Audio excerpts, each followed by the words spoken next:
Welcome everyone to a Monday night here at Proficiency Bonus, where your DM Matthew was a jackass and forgot to change the intro video from when he helped out last week on Wednesday. So we cut our intro video a little short as, this is not the Wednesday group.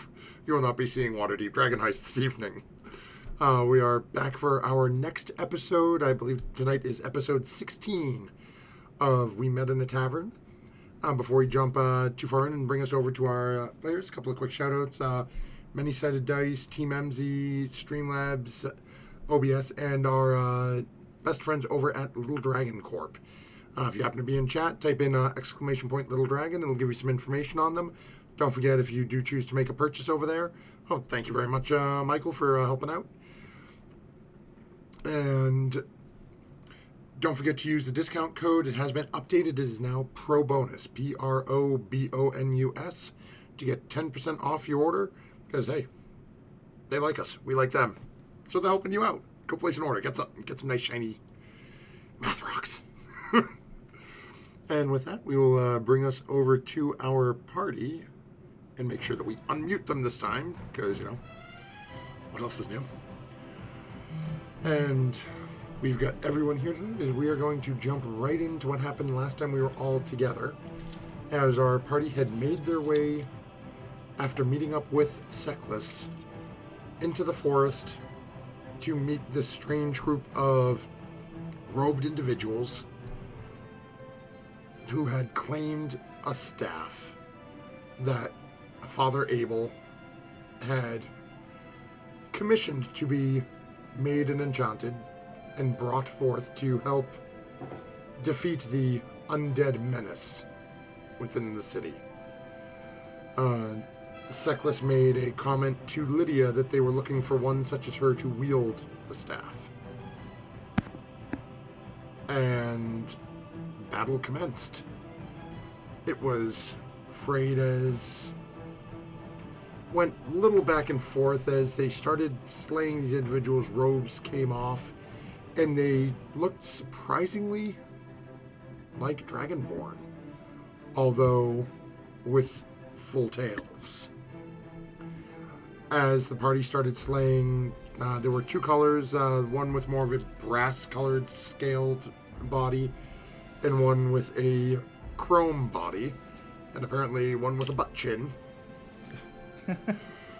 And as they started to slay these creatures, some of them started turning into this weird bluish-green acidic goo upon death, as others, which is where we're going to pick up, turned into stone sculptures. One of which, over here on the left-hand side of our screen, which I am going to, can I scroll this over for our people? I'm not going to zoom in a little. We're going to zoom in and then bring it over here. So, for our folks at home, this little guy over here currently has Snow Moon's sword trapped within it. And slide a little back over, and then if we come over here, we have our lovely druid Furia, is currently in bear form, was getting ready to get her chomp on. Managed to rake her claws through another individual, and failed to get her claws out in time, and now she has, 4 bear talons encaptured in this stone statue. Better than her mouth, I guess. It could have been a lot worse. Yeah, it could have been worse. Second size statue. That was a bite attack, yeah. And with that, we have picked up where we left off last time. Is party, you are out of initiative at the moment. William, we'll start with you as you finally start to feel this paralysis, this hold on your body start to let go. And as you find your body relaxing and look down, you can see Jack on the ground, clutching this staff, unmoving. Jackie? Oh, what happened? Jackie, wake up. This isn't funny anymore. I'm going to kill you. She's alive! No, for now. You realize the voice is coming from over your left shoulder behind you. It is not coming from the body on the ground in front of you. But they both look to be identical. Other than a couple of wounds on the body of the one laying on the ground, but... I pluck the staff from the body that looks like my sister on the ground. Easy enough. Well, I'm gonna like slowly got it. gimp my way over towards William. Okay. As the two of them start to come together. Fear, is there anything you'd be trying to do at this point with, one paw wedged into this thing? I think I would be acting kind of like when you have one of those pieces of staticky plastic on your fingers and you're shaking it, trying to get it Okay. off. Fair enough. Probably be doing that with the paw with the statue on it. Go ahead and Just make a sort of, strength check. Trying it out. All right. I can try to shatter if you want, if you think that would help too.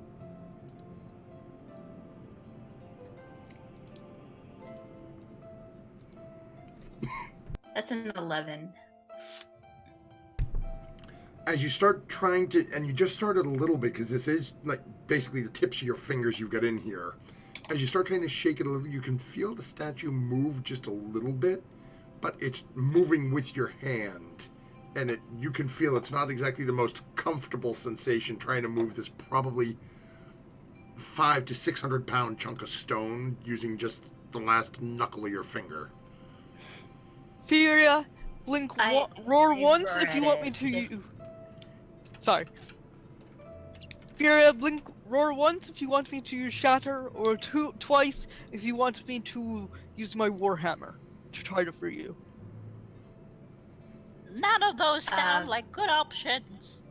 am I able to rotate this statue so it's lying on the ground with my hand stuck in it instead of more standing up? Yeah, you could. It's easy enough just to sort of push it on. You're basically going to be tackling it, though, because it's heavy and it's going to, once you push it, it's going to tip. Yeah, I need it on the ground. And then I'll sort of grunt twice at Lydia. Oh shit, well, it was twice. Warhammer, or... Yeah, I think you said twice with Twice Warhammer. as Warhammer. Okay, I'm gonna try to hit it with my warhammer to break it open. Oh, okay. Go ahead and make an attack roll. Okay, so that's all. 12 Oh, okay, you bring it down and to hit. just... You make contact with it, but you don't seem to really do anything to it. Oh, okay. Well, I hit it. Is anybody carrying any butter? Oh. I attempt to sit down as my hand is still in this thing.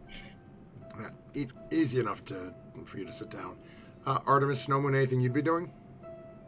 Yeah, at this point, Snowmoon, in a panic, runs over to the statue. His blade is stuck in and is trying to force it out. Okay, go ahead and make a strength check. Oh, my God. That's a 5. You're not even getting the statue wiggling at this point. It's you're so panicked. You've got two hands on it, and you're pulling, and you're almost shaking. It doesn't seem like you're really getting. You're too up on it right now. Yeah. Yeah, he's just gonna stay there, struggling with that, I guess. Okay, Artemis. I'll go on up to that statue and root around in my pack and pull out a couple small knives that I have in my adventurer's pack, and try to start chipping away at it around the sword. Not just okay. hacking up the sword. So basically, using them like small chisels, trying to break pieces out of it. Yes. Oh, okay. We'll say go ahead and make a. I'll have you make a strength check. We'll call it a strength check. Just trying to slowly chisel away at it. Okay. 9. Okay, you start getting like little bits to come up, We're come not off moving. of it, but it looks. You think it'll take you a little bit, so we'll jump back over to the siblings over here for a moment. Jackie's just walked up to William.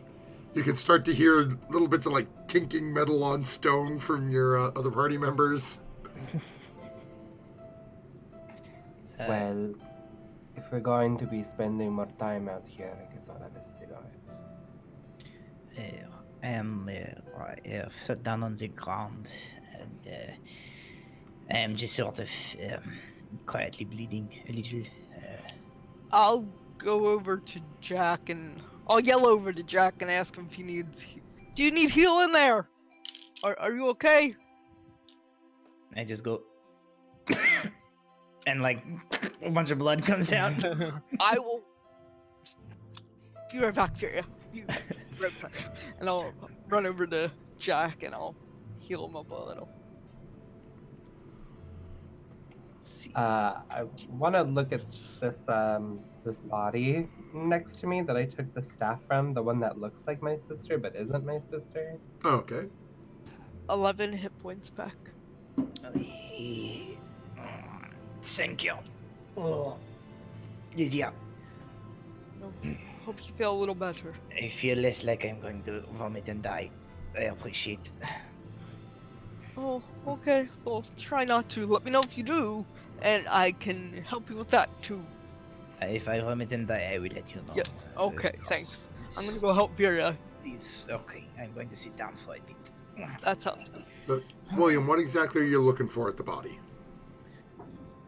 Anything, letters, notes. So as you're sort of, go ahead and make an symbol. investigation check. Ooh. Okay. Oh, that's a green. So the first thing you notice as you start rummaging, going to rummage through, and you look down, look over at Jack, look back down, look at Jack. Even the outfit has changed. It is literally, this person is now this body is now a carbon copy of Jack. But you remember not even 2 minutes ago, it was a massive tailed silver dragon humanoid. As you start rummaging through, you find, let me see here.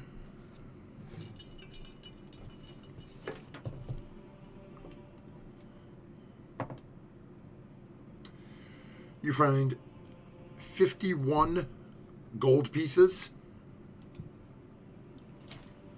and 5 silver. Solid. As you're, I go, what were you putting in your hands? as you're looking through the rest of it, you find a small scrap of paper with some strange characters written onto it. It doesn't look like any language you know, though.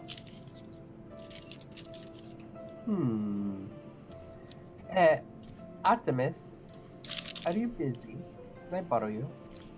Artemis is like half on top of this stone statue, but whips their head around. Yes, well, do you need me? I'd like you to take a look at this note, and maybe if you know something about post-mortem shape-changing. Also. In my books, would I have read anything about that? I can say right away, no, these is not something you've ever seen, something like this. You're familiar with creatures that are able to change their appearance, but you've never read of anything that it happens upon death. Weird. Well then, no, I can't say I am familiar in the least, but give me a moment. They'll hop down and kind of trot over. Maybe you would know something about this, and I hand you that piece of paper with the weird symbols on it. No, Artemis, you don't speak Draconian, correct? Why I keep saying that word? No. No, it's... As you're looking at it, there are some characters bear somewhat of a resemblance to some arcane symbols you've seen before. But you know that it's a lot of the languages, a lot of the writing and runes for your arcane spellcasting come from a more draconic origin. So it's safe to say this is at least some of this is either potentially a draconic dialect or it may be inspired by. Well, I don't know anything about it, but it looks a little bit more scaly than I. Snow Moon might know something, but I think he's a little preoccupied. You would think I'd be able to get that sword out of there. I'm a rock gnome. It's kind of our thing, but I guess not.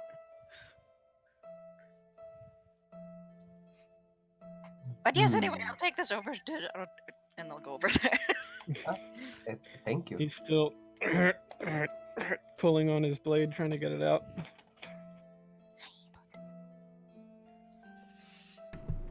Furia, anything else you'd be doing?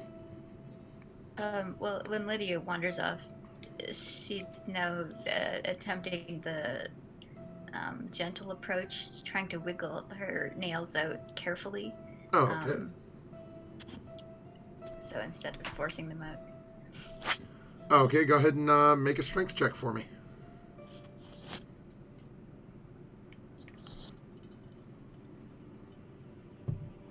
That's better, 15. Okay. Even as you're trying gentle and trying to move it back and forth, it seems like it's just got a real solid grasp on your talons. And then almost as if nothing, as you sort of sit back and like, the body just crumbles to dust. Snow Moon, at the same moment, the sculpture your sword is in, as you're still hands on the pommel, just crumbles away and turns to dust, freeing the sword in your hand.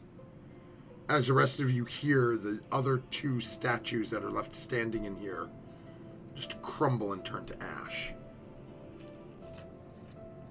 leaving nothing but small gray piles of dust.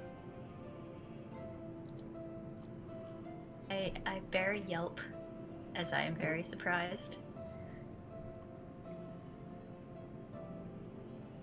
And Snow Moon is...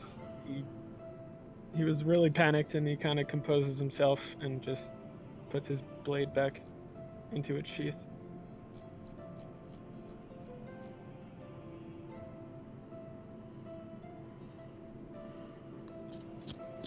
I'll Sorry, ask. I'm being attacked by a cat. It happened. William, when you got there, you got the staff there. Well, it seems so. I have it here. What does it look like? So as the group of you are starting to congregate back around this bowl, and you notice Seklis is just staying a little outside of near everybody, but still just close enough to sort of hear what you guys are saying. As you're looking at this staff, and let me grab my description here. First thing you notice is that a staff stands about 5.5, 6 feet tall. It is a full-length quarterstaff.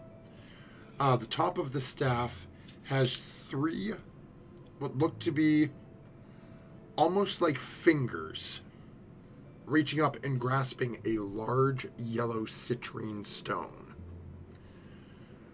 The stone itself, it looks to be carved into an effigy of the sun. As you're looking at it, and as you know, William's sort of holding it up and moving it around a little bit, all of you notice that as little specks of light seem to reflect off the stone, it's almost as if the stone is drawing the light in and enhancing it, as the reflections that are coming off the stone seem to be brighter and more powerfully. The light is more powerful than you would expect from a regular reflection. Hey, Jackie, you think we can get a good price for this? Absorb. Look like a thing that is for sorry, I got it in the head at least once. We need it now for lady at the viceroy. Yes. Yes, this is what is needed to purge the.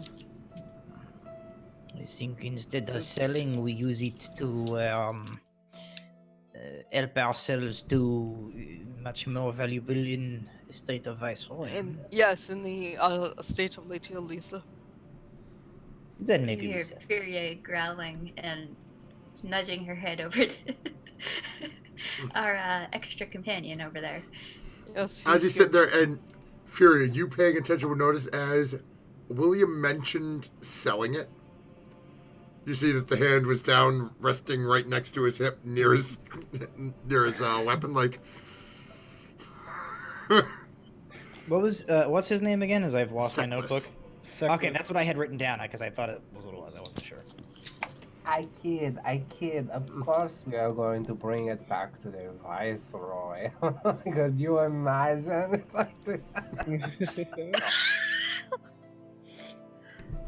well, Seckless looks over at you, saying that. Actually, it is more intended for one of a more divine nature. Perhaps. What's more divine than government, huh? No, kill him. We are. Viceroy is monster. We kill Viceroy. Why are you not pay attention to any of this? What is? Lydia will use her divine whatever and I don't know, hit Viceroy in head with it. Something. I would I like to go don't back know, and sit and lay down. I feel very. I got hit Sit lots back of down. pounds Yes. of time. Yes. Back down. Well, thank you for the refresher. I don't really know what to do with it. I've never thought of it that way, but I will What try. you know? You are cleric, yes. You, I don't know. Yes, but I Right. don't celebrate the sun per se. I celebrate the water. Maybe I don't know. Maybe put stuff in a bucket and then you pour it. I All don't know. right, that's a good idea. I like it. Salt water. Can we please? Can we go back to city? I feel terrible. Yes, yes. Let's go back to the city. Alright. Well, you know, Lydia, the ocean and the sky, they work together. You know, they're like lovers. And I like go off on this long tangent about the sky and the sea being in love as we make our way back into town. I would definitely offer to give Jack a ride, as I'm still I there. would gladly accept any rides. Yes. And like 2 minutes into William's speech, she's just going like,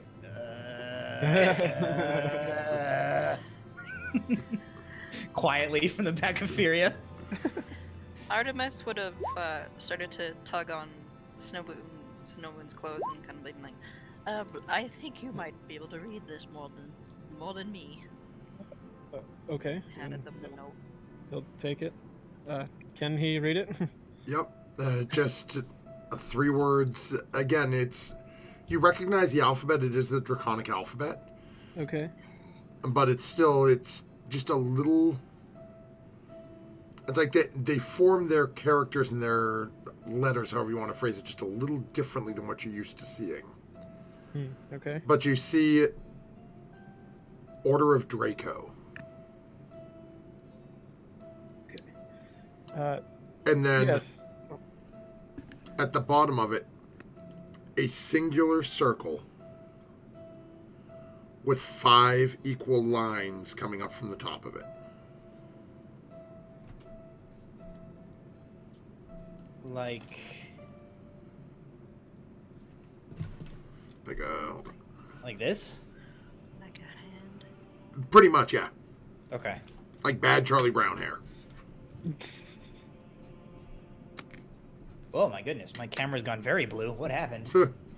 Abadi, Oh. abadai, abadi, abadai. Yeah, swim off to go and fix this. Whatever happened here. Lydia just So- summoned cast Throw the tidal wave on staff. Bitter Jack. Yes. You're supposed to throw the staff in the ocean, not Jack. Okay. Oh, I'm sorry. You know Yes, halflings can't from, swim. from henceforth, I will no longer be Bitter Jack. I am Soggy Jack. Soggy Jack. Listen, after getting passed through a dragon turtle's anus, I never want to go back into the ocean again. This is true. So we will bounce back over here. So you guys take the walk back to the No, wasn't there a carriage outskirt- that was waiting for us? Yep. So you take the walk back Okay. out to the outskirts of the forest, meet up with the carriage. Alden looks at the group of you. Oh, crikey, some of you look right like shit. So, we're going back to the city? Where am I taking you? Back to the, back to Father To the Abel. Yeah, to the temple, please. Right then. I would have made sure to turn back into normal Furia before reaching the edge of the forest, as not to alarm anybody Oh, okay. that has not already been alarmed. Y'all hop back in as you, get back to, right as you go back through the gates. Seckless looks over at you, Jack.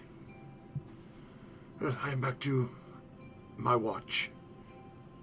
You have ways to reach me if need be. Of course, I need to rest as do some of the others, but I think perhaps before too long we shall call on you again and put an end to whatever this business is in this city. Gives a little nod, pulls the mask back up, the hood down a little lower, and jumps off the cart. And as those of you interested in watching can see, just sort of ducks down alley and starts scrambling up the side of a building and takes off along rooftop, disappearing again. A little while later, you guys are pulled back up in front of the Temple of Kelemvor. As you proceed to enter, you can see Father Abel at the far end. As you're walking in the front door, it's just down into that main sort of worship area where there were the office and the area leading downstairs. He's up there just sort of puttering around.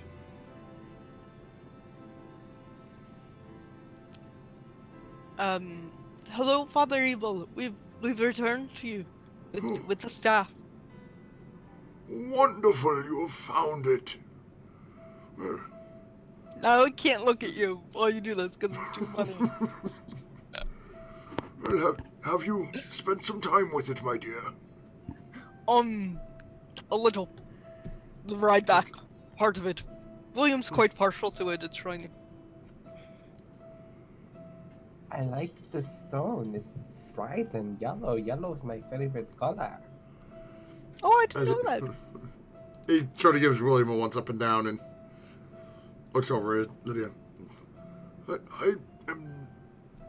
I mean no disrespect, but I do not believe that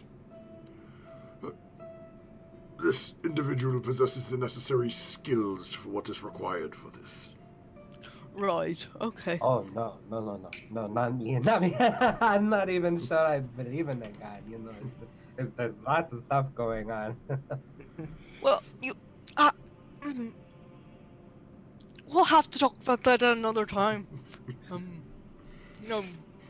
Cleric and all. Anyway, I am sure if you spend some time with it, it will reveal its purposes to you. could you just tell me? So I don't grow another head or something. I'd expect that, you know. He literally just sort of looks at you, looks over at the small shrine of Kelemvor that he was just maintaining, and just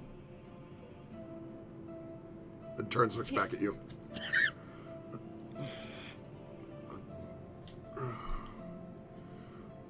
My dear, listen. It is carved in an effigy of the sun. It is a weapon against the undead. Ah, okay. Gotcha. It is not carved in the likeness of a head to sprout a second on one. True. Gotcha. If you spend some time with it and share your divine energies with it as it shares with you, it will enable you to cast certain spells of a divine nature that, shall we say, the undead are not particularly fond of. Okay. I will spend some quality. I grab the staff from William. Quality time with it then. And, yes. I'll name it Sally.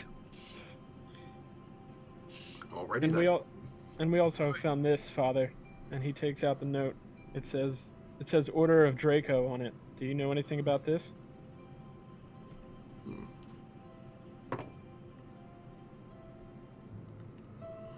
No, I'm afraid I have never heard of this. Draco sounds almost draconic. Were they of a draconic origin? Were they of your people? Well, somewhat, but not exactly. They had full tails like serpents, which I've never seen on my people before.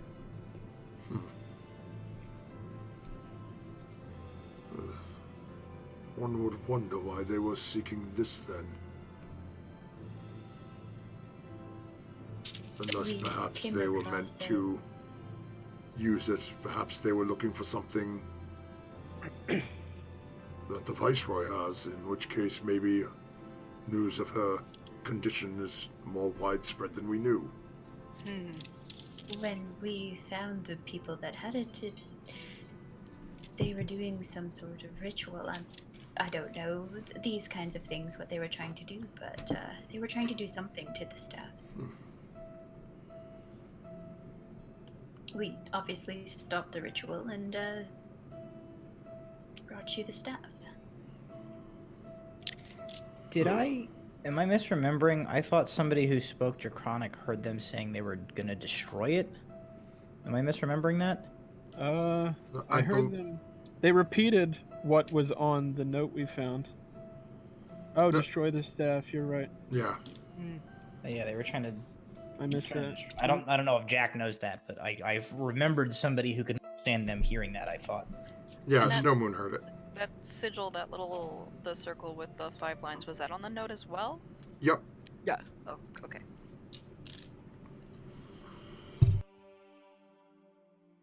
So then we'll hand him the note, and there was this symbol accompanied it as well. Maybe you're familiar with that, possibly. Let me check one thing here.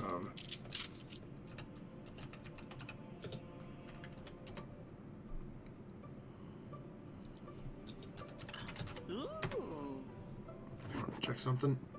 we've gotten some As- bits. Ooh. Why, thank you. Oh, snap! The Bits Thank you. Fairy's here. Thank you very much, My favorite. Victoria. Baby Brown. As he's looking at it, he goes, No, it is not one that I am familiar with, but it is almost similar to... And he walks away to his office for a moment, comes back with a small piece of parchment and a quill, and starts scratching out a very sort of rudimentary drawing. And it's it's circle at the bottom, and then he draws out 5 serpent heads. Oh. 2 coming out of the side and out, and 2 sort of at the top bending over, and then 1 straight up. It's like, this is a symbol for... Well, it's... The Order of the Good. Hydra? Tiamat? Yes. No, I should. Tiamat? I don't know why I know this. I hesitate to call her a deity, although she would claim to be. She's one of the creatures that rules in the hells. Oh, great. But again, as you can see, the emblem she uses is different than this. This is merely 5 lines. Maybe this other Draco is not like Tiamat. Maybe these 5 lines is chop off Tiamat heads. We're also not good drawers. We can only hope. It could mean Very anything. lazy drawers. Oh, Father, have you seen this symbol? And I'll tell Artemis to draw those squiggly lines for him. Oh boy, sure. Okay, so I guess on like a piece of parchment that they have with them or something. yeah. He's up. He just hands you the one he's got, and you guys are now just sort of passing this note back and forth, scribbling things on it. He looks down at it. No, that is a new one. Where did you find this? Oh, just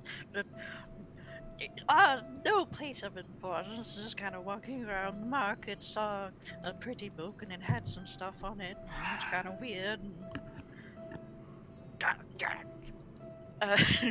Artemis is kind of pull on like Lydia's clothes and kind of like, come here. Oh, wait, I've got to sneeze. And I'll go follow Artemis. God, we are a bunch of idiots. Yeah, Fury is trying very hard not to burst out laughing at this point. As the two of them go running off, Kane looks over at you, Lydia, seeing the Fury, seeing the amusement on your face, and just goes, "Has that ever worked for them?" Honestly, I try not to be around when they do it. Hard to say, we have not known them this long, but if I were to put money on it, I would say no. He just sort of chuckles and just sort of goes,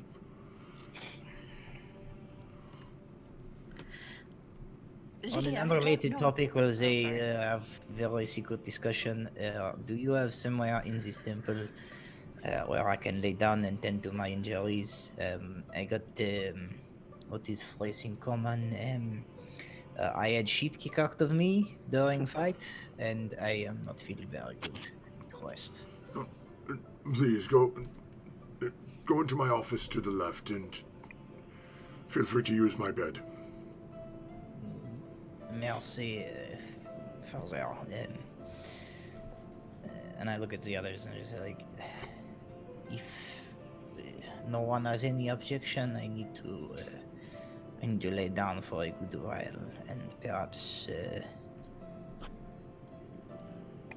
depending on what it is you wish to do, I catch up with you in the morning. All right. Night. Jack is gonna she's gonna go and begin the process of a long rest. As even after he's got like 11 hit points. Oh. Before you go, I reach into my pocket and dig out a small berry and give it one to you. Before you rest, eat this. It might make you feel a tad bit better.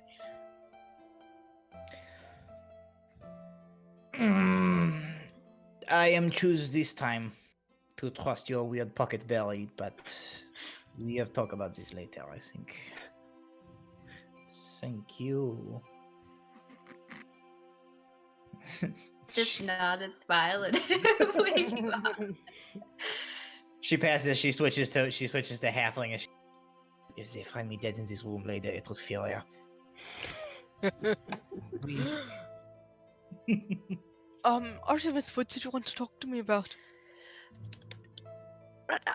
Well, Bailey kind of like told us to kind of not get into that stuff with the wormy dude, but it seems like we've kind of thrown ourselves headlong into it. I feel that getting the father involved in that might not be the best.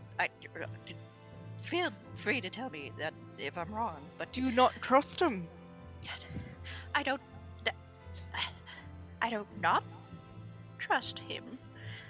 I don't trust the security in this place. I don't know. I just don't want anybody to get hurt. Alright, we'll keep it to ourselves then, I guess, for now. Do you think that's a good decision? I don't know. I don't know either. That's why I was gonna ask him, but if you don't trust the situation, I trust you not to trust the situation. My head hurts. Mine does too. So does Jack's. Oh, yeah, well, there's more gushing blood involved in that case, but Quite. I don't know. Maybe I shouldn't have rushed away. Maybe we should just ask everybody else. Maybe. The father. No, I think caution is always good. Maybe. Some of the times I don't really heed that advice. The point is that we could talk to him about it, but I don't think he'd be, like, weird about it. It doesn't look like he gets a lot of visitors, to be honest. Well, this conversation is going. I try to make conversation with Father Abel, just to distract him, I guess.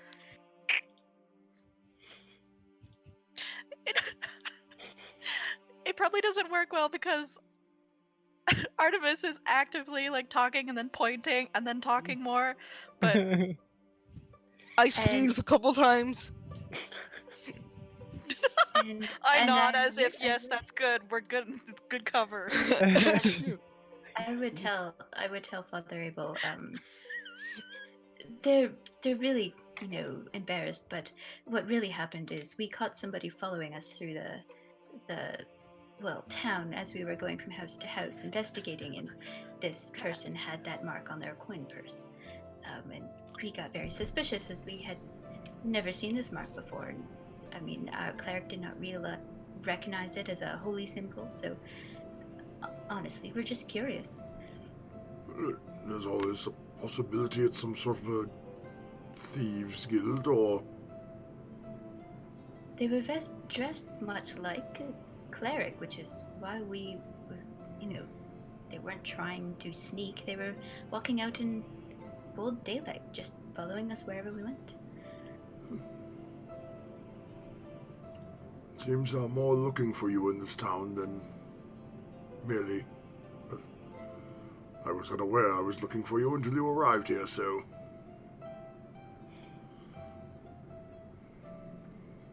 Alright. Should we go back? Probably, yes. Okay. The forest, I'm not a landlubber, so I had the allergies, and Artemis is good with my sneezing. Yes. Oh, it looks like it's catching. Stupid.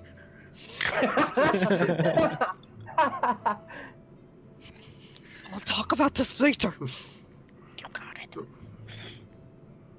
Is there anything else you require today? No, I'll just scoop up Bitter Jack in my arms and we'll go to an inn or something. Try not to wake him. Oh, your big, strong Fearbulk arms holding Yes. Jack. I Yes. love this. If that is your wish. I go into Jack and try not to wake her, and I scoop her up like a baby. And I take her out of there. Would you like us to come back tomorrow once Lydia's found out more about the staff? It is in your hands now. I have not the youth and vitality to see this through to the end. What, you're going to die? I mean, you're going to die. No, Lydia. It just means he's not really a fighter. Oh, okay. Alright, that's fine. I am We'll talk only to you later. 73 years old. I am not quite dead yet, but Yes. my twilight is coming. My time to be weighed on the scales will soon draw near. Time to go. You'll do great on those scales. Alright.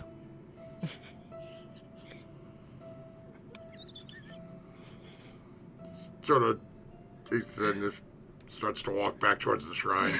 Uh,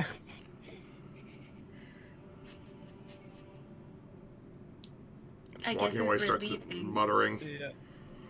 Colin will guide me, these people you have sent. I'll donate some more to his charity box, wherever that is. As you're walking out, you can Guess see he it's near the hasn't front found door. Okay, the I'll money you put like. left in his desk yet. Oh, okay, you probably hasn't found that, but I'll put like 15 gold in there. Okay, you make your way out. Where are you heading? There's a local inn down near where you are. Of course, I forgot to open up my Word document with all my names. Just give me a second here, folks. Okay. You crazy people. Yes. Okay. So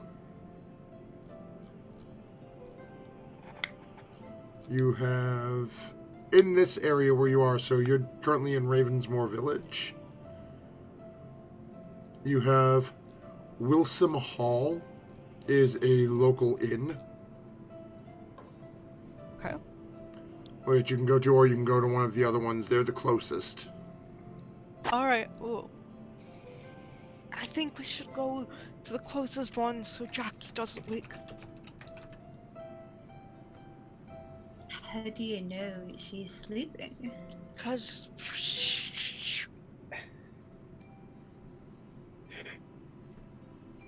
Jack, so your intention was to go in and pass right out, right? Or were you just resting? Let's say this: Lydia is successfully carrying her around. Eyes are closed. We'll say that much.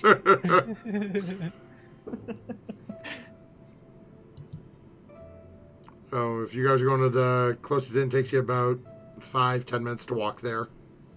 Okay.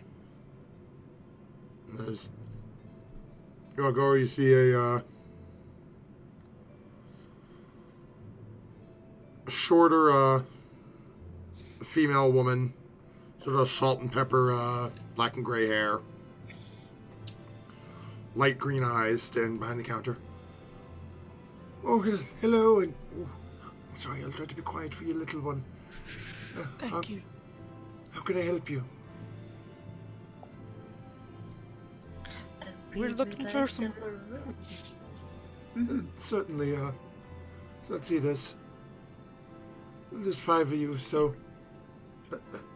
no, you put the little one in a room by herself. I'm certain she'd be with her mama, would she not? Oh, Baby.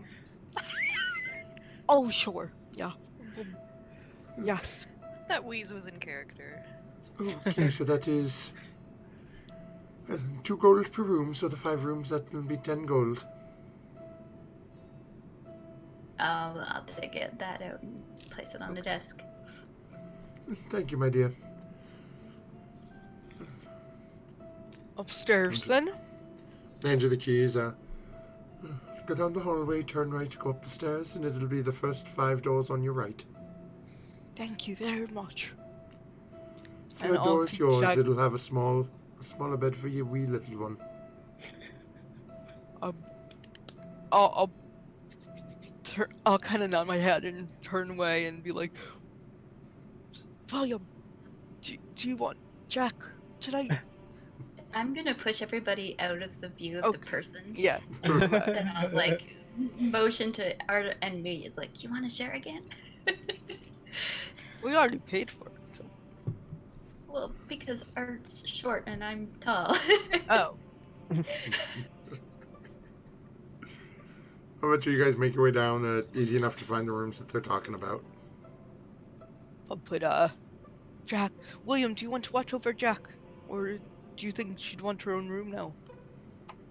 She would definitely want her own room. Alright, I'll put her Getting in a her own room. Okay. Art and I are sharing. And I'll close the door very gently and go, sweet dreams.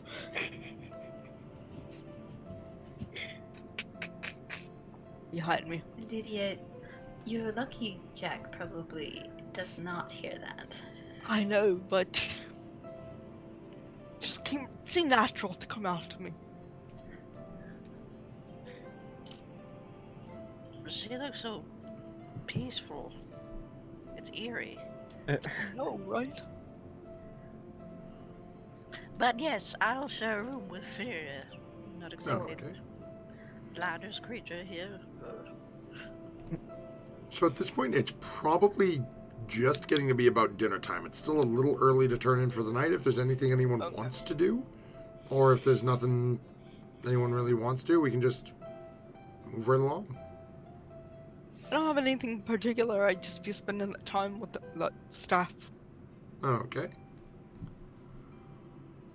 You. Don't mind me as I die. Hmm. Fury would knock on Lydia's door after dinner sometime. Okay. Not too late, though. Okay. Hello, Feria. Hi, would you mind? You asked me a question earlier, and I'm curious about something about you. Sure, Have time Come to in. chat? sure. I motion inside and give her a seat. Well, you asked me earlier how old I was. And I told Oh, you. that was rude. You never escalate your age. I forgot. And I told you I would tell you later. I'm 68. Oh, But I'm wondering, and I don't really mean to be rude, but what are you? I've never Oh. seen anybody quite like you before, and it was kind of rude just to walk up to No. somebody and say, you know, that's a fair question. I was found sort of on my own. Well, with just a little grim. With the bodies of my dead parents around me. See, they were runaways, and they left me as a babe. And I was adopted by human parents and brought to life by the sea, and that's all I've ever known. I've never seen another one of my own kind personally either. but do you have I mean, humans are humans, and elves are elves, and gnomes are gnomes, but what are you called? I'm a furbog, so they tell me. Oh. I've Well, never met one before Neither you. have I. So it's interesting. See, I'm looking for some of my folk. So I started sailing the seas and trying to find my homelands. All I got was this amulet. And I show her my teal amulet that's under my robe, so. What about Oh. yourself? That's really pretty. Well, I mean, I've discovered that I can turn into animals. That's Once pretty I've neat. seen one, I can turn into them, and I mean, I'm not all animal. I can still understand people and think my own thoughts. But I get strength like a bear. It comes in handy. Yes, it I has. still haven't. I mean, I recently turned into a fish, and that was the first time, and I really haven't figured out birds yet. They're very complicated. I Every would imagine. time I try, I turn into like a puddle of feathers, and Ooh, it's not nice. I haven't tried it since. But I'm just looking around, seeing as many animals as I can see, and adding to my repertoire. hopefully we can help you with that. Especially on the seas, there's lots of birds and there are lots of fish you can turn into. I've seen a lot of birds. I just haven't. They're really complicated. I might have to spend more time with them. Or at least Their bones studying are them. like hollower and everything. I Maybe that's wouldn't something to try it. just- Huh. Well, yes, I'll experiment more. It can get ugly, though. Well, I'm always here to heal you up if you need it. If you go awry in one of your experiments. I get by. But yeah, that's. I mean, that's pretty much it. Okay. But yeah, just, I didn't want to leave you hanging with age and all that. And Oh, yes, that's fine. I've really never heard of you before. Yes, we're not very often found around these parts, so I hear. So, if you see another one, you tell Lydia. You might be related. Exactly. Who knows? Well, I guess that's great. Have you been making progress with your new staff? I don't know, have I? Has it been enough time to make progress with my new staff? Yes, I've made progress with my new staff. You're muted. What else is new? Welcome to Mondays. It is already in your thing. You have a handout for it. Oh! I have a handout for it. Ooh! No artwork, but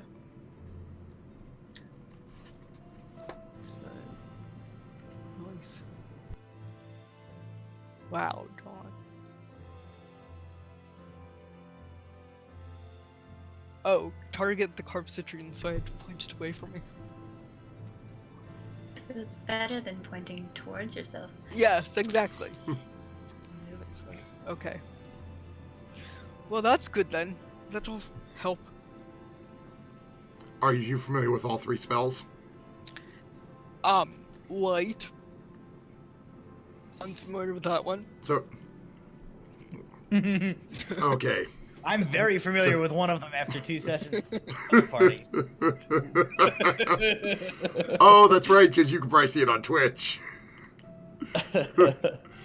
So, where Matt can see it, I'll read it out for the party so everyone's on the same boat. So, what you have found as a party is called the Staff of Dawn. Cool. It is a rechargeable magical staff. It charges daily when sunlight first touches the stone. It has 8 charges. You can use an action to expend 1 or more charges to cast one of the following spells. Light costs 1 charge. Daylight costs 4 charges. On a successful melee attack, you can expend 7 charges to cast Dawn.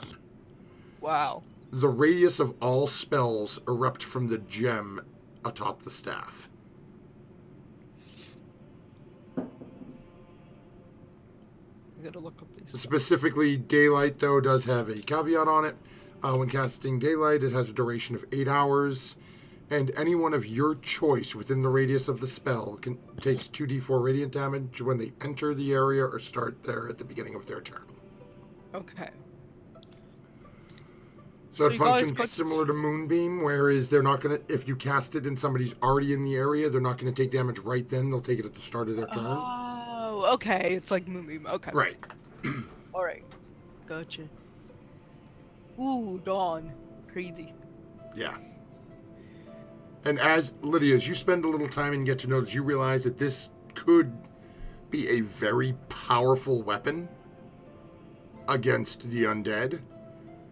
But as you're coming to know what it's capable of, you also know that given that everything targets the gem at the end of it, casting Dawn would put you almost dead center of the effect as well. Okay. Because it is a Tightens down radial on us. effect. Okay. And also, all of your party members. All the melee ones. I'm having flashbacks of allies getting microwaved by this spell, so. Creature mana. Ghost of Okay. Mistakes Past warns you, be careful where you use Dawn. Okay, you guys got to tell me when to use this thing, because chances are I will not do it properly, let's say. Well, Lydia, that sounds like a powerful staff. Yes. Hopefully it will help alongside with, well, Moonbeam seemed to act pretty favorably as well.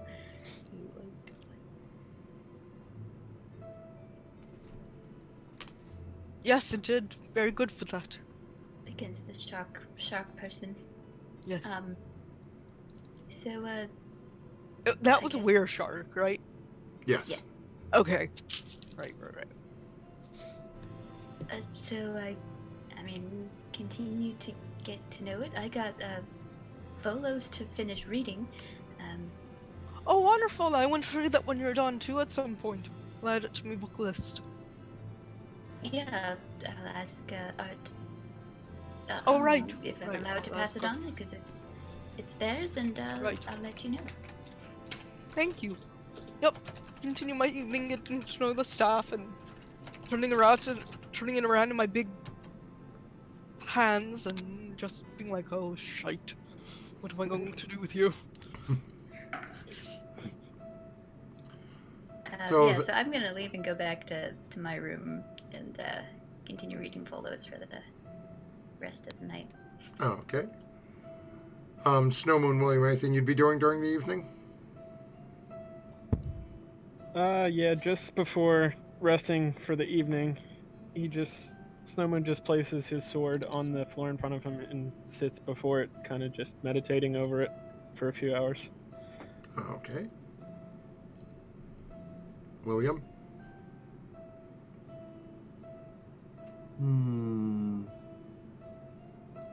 I'll just hang out mostly and go to bed early for once. Okay, and Artemis, anything you'd be doing either while Furia disappeared or when Furia returns? Yes. They're going to take out a bit of like parchment, either probably from like the back of the book that they're keeping all their like entries of different fish and whatever. And they're going to write out some words, just like common, and then phonetic spellings, Oh, okay. and then kind of like go over to Bitterjack's room and kind of probably just slide it underneath the door, because I don't know if they can get into it, the room, but they probably won't do that. Oh, okay.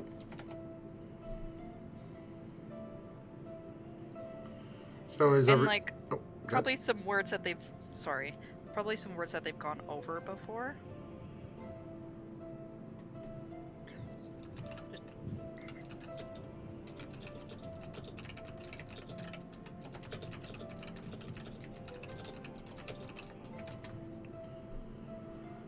Okay, so as everyone starts to turn in for the evening, and again, you're all end up heading in earlier than what you used to. So, let's see here. About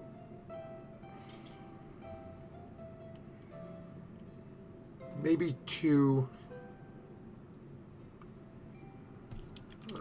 I'll say like maybe 2.5 hours before dawn. What is everyone's passive perception? Oh man, I lost everyone's camera. Yeah, I lost yours as well. Yeah, I lost you too, Sarah. Oh no. Let me try to restart. My passive Okay. is 16 though. But let me restart the page. And my passive is 12. Oh, okay.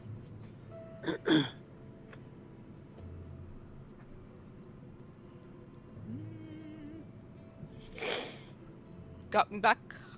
Okay, let me see. Not yet. No, I don't. 14.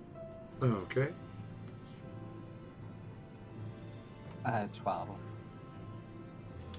Okay, and Jack, what's your passive perception? My passive is a 13. Oh, okay, so let me just take a look here.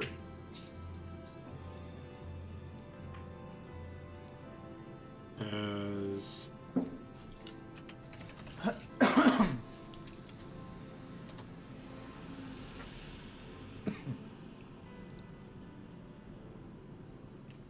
okay. Okay. Oh, I dropped everyone's cameras again. That's so weird.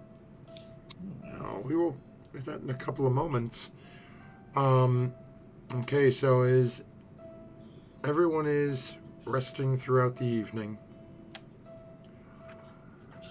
Lydia, I need you to make a wisdom saving throw for me. Oh dear. Uh-oh. Wisdom. I'm good at that though. Yes! 24. Nice. Okay. Now, let's see Rolled here. 18.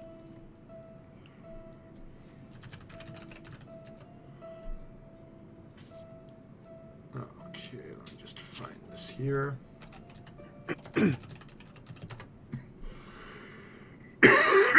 Excuse me. Okay, so as you're sleeping, Lydia, you start almost getting like this strange dream or feeling almost of a vision. And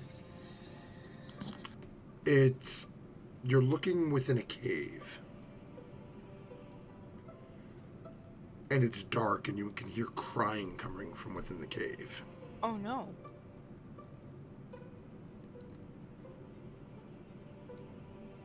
And the crying continues. And as you're sitting there and hearing this going, just continuing to cry, and you find yourself trying to move and trying to go towards the noise, you find your feet you're unable to move. Mm-hmm. And then slowly the darkness that surrounds the outside of this cave, this area that you can't see, just starts to close in. And all of a sudden you sit bolt wide awake. Mm-hmm. Sweat pouring off your forehead. This strange sensation of this. You can almost swear you can still hear the crying in your head.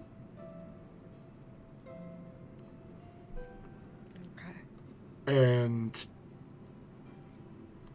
as you start looking around the room, you can see it's not even sunup yet. There's no one with you.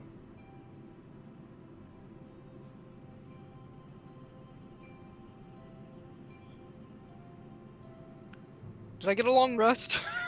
Yeah, no, this is, you guys went in early. This is probably like 2 hours know. before you'd be waking up, but you guys went in early. Okay. Alright, I will stand up and I will start pacing around my room, just Okay. pensively. As you start moving around and thinking, trying to figure out all of a sudden realize you're babbling. What? Noise is coming out of your mouth, but you don't seem to be able to speak at the moment.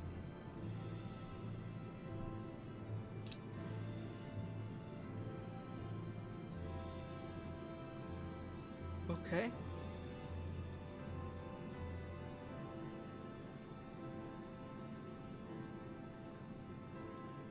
Anything else you'd be doing? What? Besides babbling? Do I know what language I'm babbling in?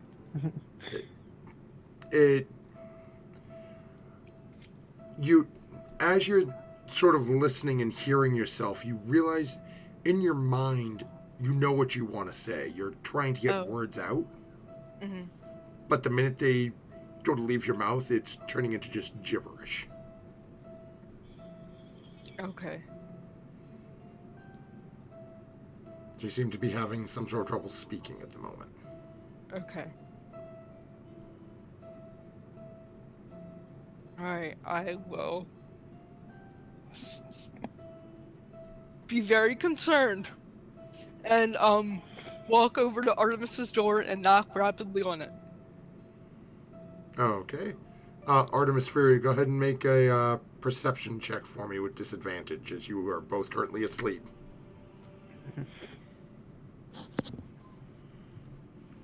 And Fury is being and Lydia's being polite and knocking.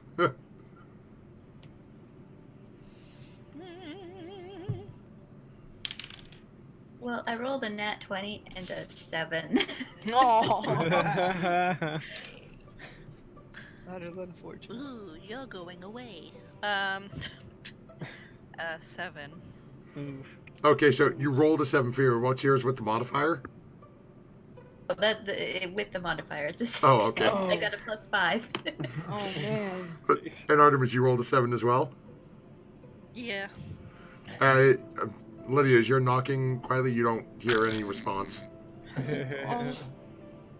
I'm like about to have like a mental breakdown in my head. I just go over to William's door and I start rapping louder.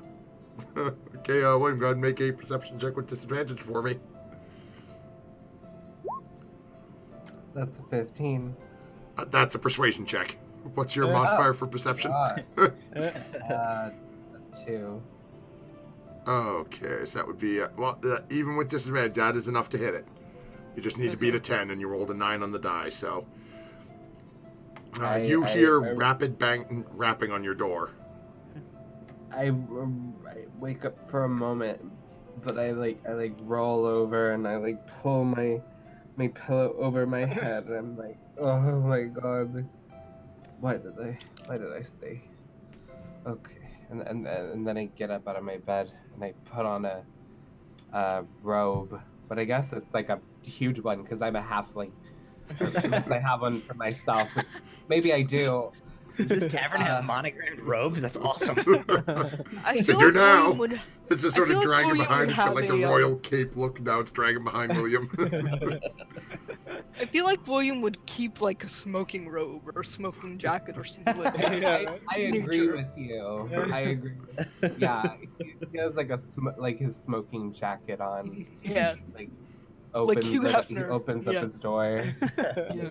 Instantly, the smell of years of cigars pours from the open door. Lydia?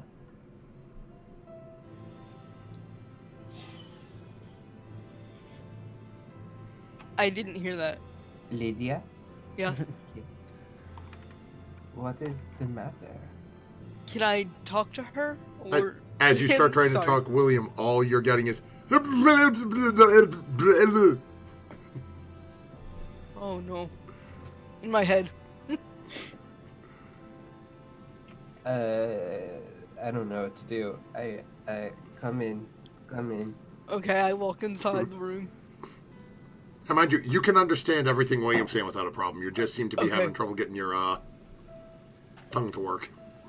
Oh great. Did you eat some strange fruit? I shake my head no. Did you see a ghost? I shake my head no.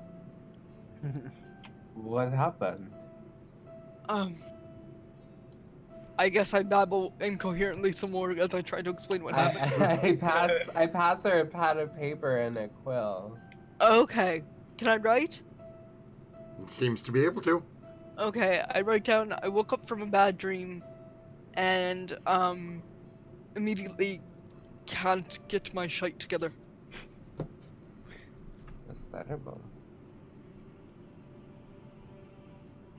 Well, maybe we should think of the good things about this, you know? Like, if you never want to speak again, you don't have to. That's a plus, huh? I write down something impolite. It's beautiful.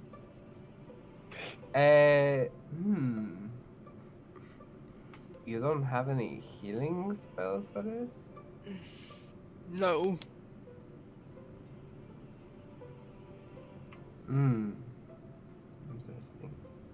Interesting. Gibberish. What do? Yeah, I don't know what do is, but it sounds bad. No. What do I do? I spell it out.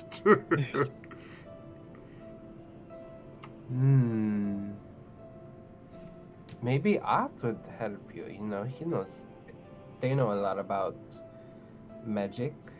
I write down I tried to wake them up. Failed.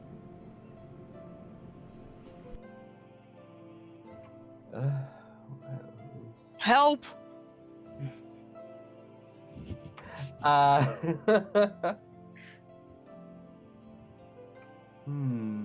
Maybe Philia?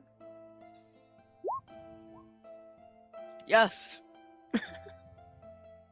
Let's go and see Philia. So I put on my slippers. Same doors, Art. Yes. Same door. I knock louder this time. Guide you to make another perception check, disadvantage.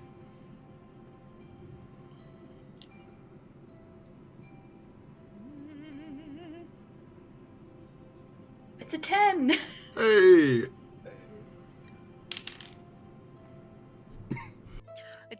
9. Ah, Oh, Art's lucky gets to sleep through it, but Fury, you wake up to some rapidly incessant rapping on your door. Yeah. I don't have allergies.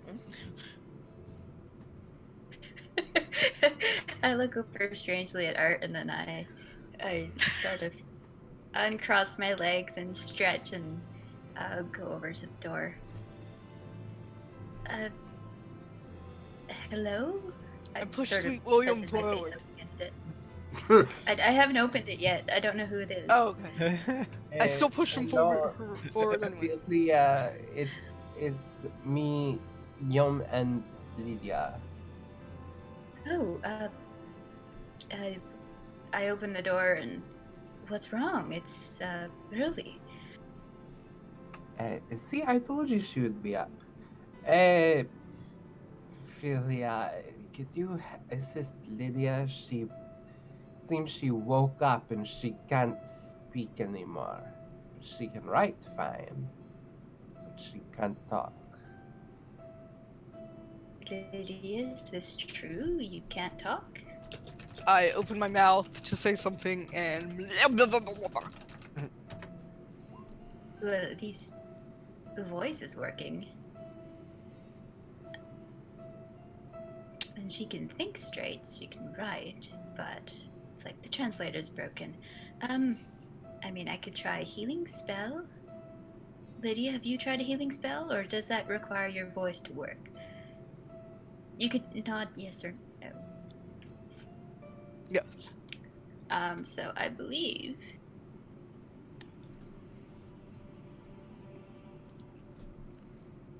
I think they healing do. word. Yeah, that's the one I got. I always get the two confused. I will just sort of cast healing word on Lydia just to see if it does anything. Oh, okay. So, Fury, as you take a couple of moments, you cast your spell. Fury, both you and Lydia feel that sort of familiar glow, that warmth of the healing magic. Lydia, you try to speak again, and the same thing happens. Alright, so that's not the problem. I'm gonna go wake up Art because Art knows wizard stuff. I don't know any wizard stuff, so I'm gonna go and shake Art. We need your brain. Lydia's having a problem. What kind of problem? I'm guessing it's a magic problem, but hello, good morning.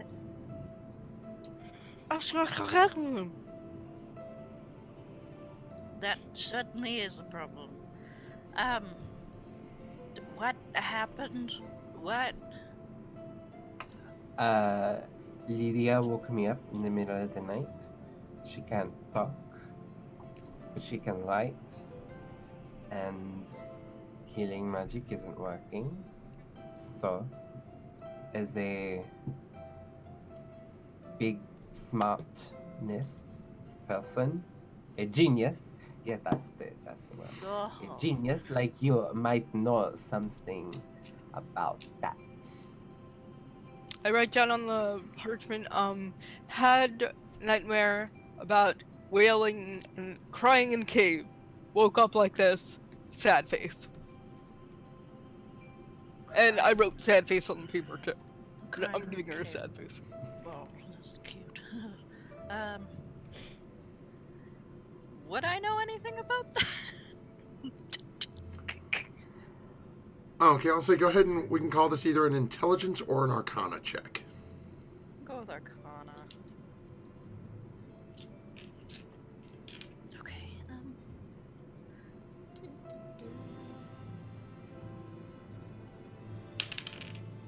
Ugh. Bleh. Well, 15. Oh, okay. So, Art, you know this better than some. especially given your recent areas of interest. Oh, That there are certain things that when a person's mind starts to learn information, if they're not prepared for it, sometimes it can cause the mind to snap. Oh dear. In some cases, it's a fairly short term effects. No, anywhere from 10, 20 minutes up to an hour or so. In other cases, depending on what caused it, it could be permanent unless they know of someone who can repair said damage.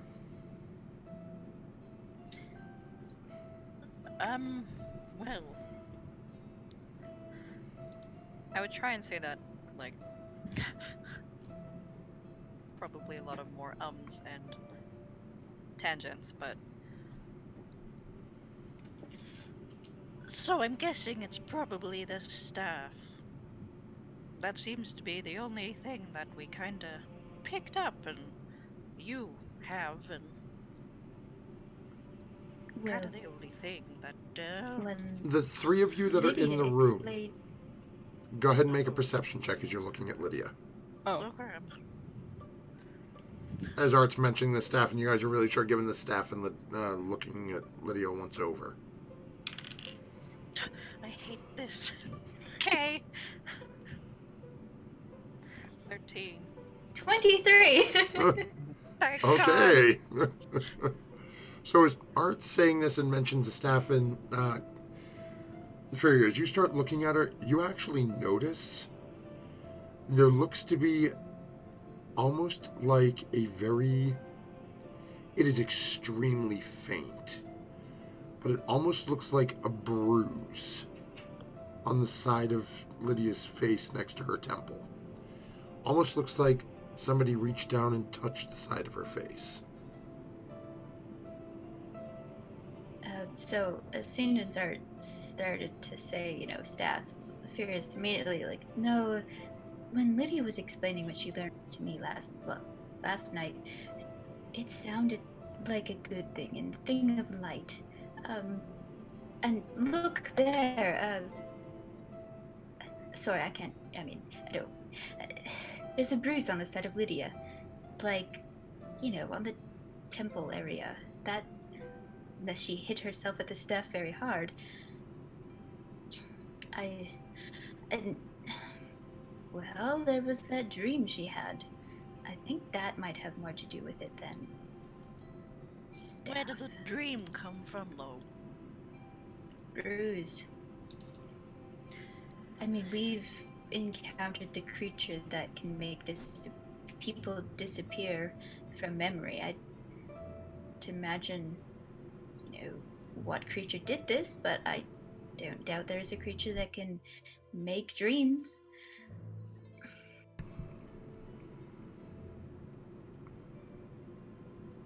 I'm not a medicine man. I don't know that for sure. But if it gets worse,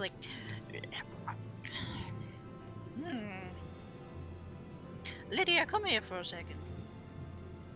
I'll go over and kneel before Art. Kind of sit up in bed. You haven't left bed. No, I'm comfy. Can you turn your head for a second? I poke the bruise. Feels like her head. Did you see anything? Try to talk to me. Juvenile? Right. Well, I didn't make it worse by poking her. So, it's a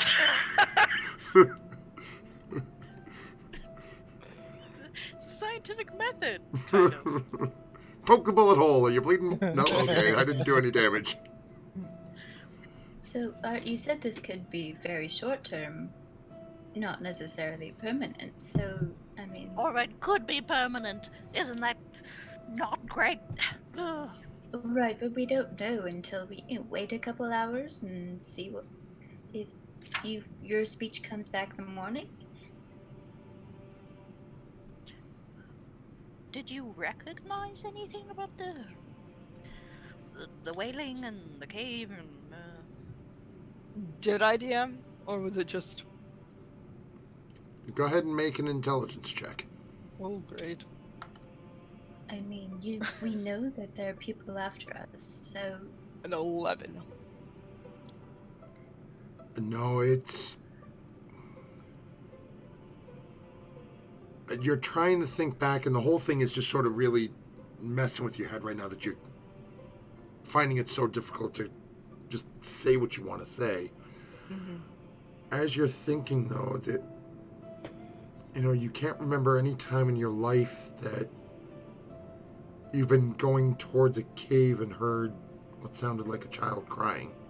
Right, okay. I say, no, not memory. A memory.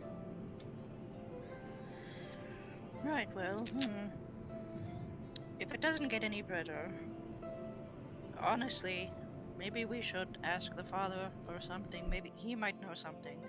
They got us wrapped up in this whole staff business. I really don't think it's the staff. I think it might have something to do with the 3 snake symbol instead of the staff people. Well, if that's the case, then we're even more out of luck. Just a I gut mean, feeling. Lydia, you'll be fine. Don't worry about it. Maybe the father might know some way to at least maybe slow the effect if it gets worse or something. I don't know. I don't have anything really.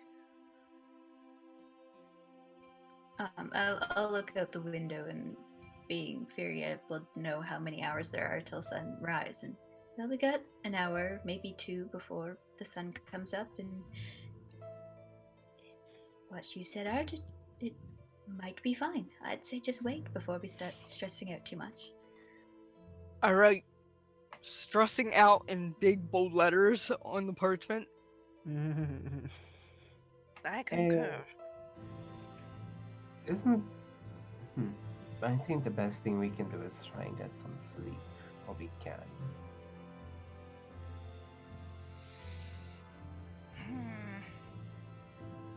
I threw my hands up and stomped back to my room, gibbering all the way. She's gonna be alright, right? Sure. I hope so. You both are very encouraging. Good night. Lydia, as you've taken off and they're having that short conversation, as you get back to your door and you go to open it, you notice that there seems to be a small, well, not just a somewhat simple woven reed circlet hung on your doorknob.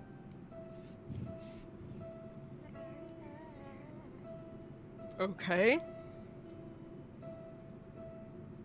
Looks to be like something that you could wear on your head. Like an actual head circlet that seems to be hanging on the doorknob.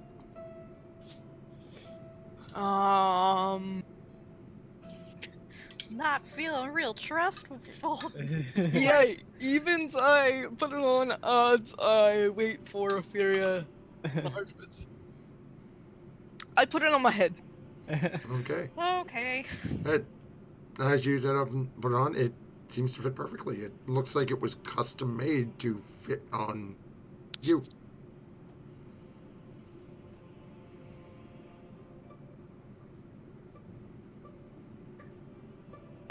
Do I notice anything else weird about... I go in my room and see if there's anything missing. It doesn't look like anything's missing. Okay. All your equipment is still where you took it off. Staff, your weapons, everything. Doesn't look like anyone's been in here besides you. I go back, and as I see Sweet William leaving Feria and Artemis's room, I grab his arm and I immediately turn him back to Feria and Artemis's room, and I point to my head. And I find the quill and the parchment wherever I threw them, and I wrote, "This was on my door.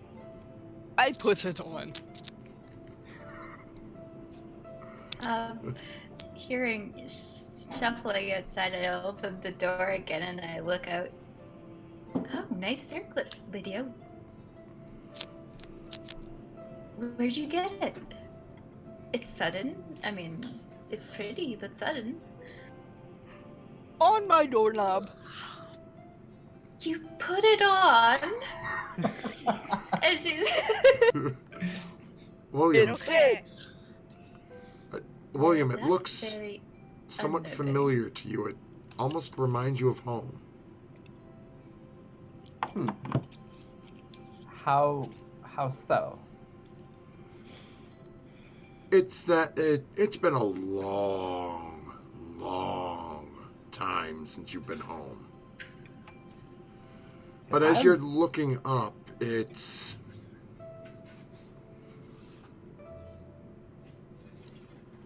almost reminds you of things that you used to make with your sister when you were kids.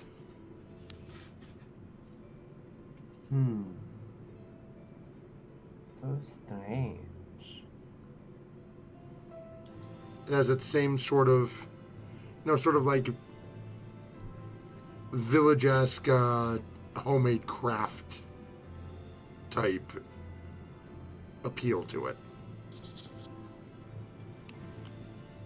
I take it and I hold it in my hands. What time of day is it? It's still like an hour and a half before first light. Well, guess I'll just... Could I hang on to this? I want to show Jackie this, whatever this is. I take it and I put it in the pocket of my smoking jacket. Okay. It's a big pocket. Oh, probably sorry, like- I thought it was something small. Oh no, but this is literally, it's a like- circlet that went around a furbolg head. It'd probably be like a hula hoop on you. I don't quite know if your head is tied as it around my bigger. waist like a belt. And I, But nothing happened when I put it on? Nope.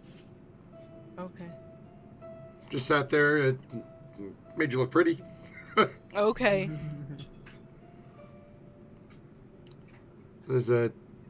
Seems like everyone starts heading back to the room to take Fairy's advice to give it a little bit of time and see what happens.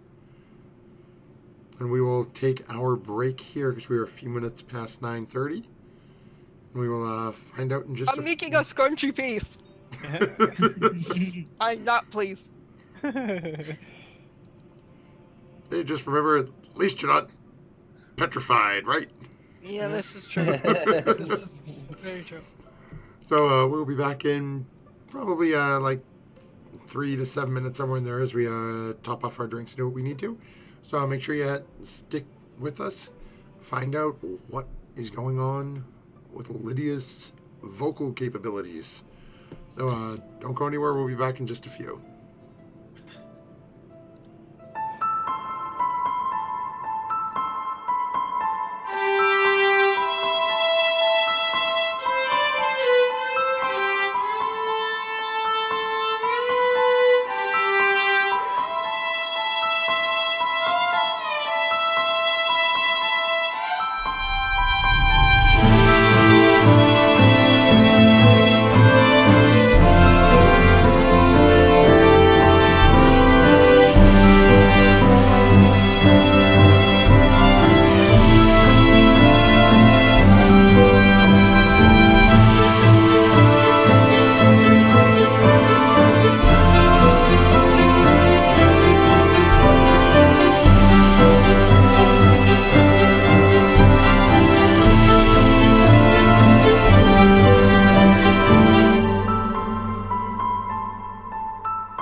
we continue on with the remainder of our evening. As our party finds themselves waking, some for the first time this evening, some after being woken by a somewhat befuddled cleric. We will actually start with Lydia. As you wake, what do you do? I open my mouth, start saying, like, singing a song. What isn't copyright? Twinkle Twinkle Little Star. And, what comes out? You hear yourself sing Twinkle Twinkle Little Star.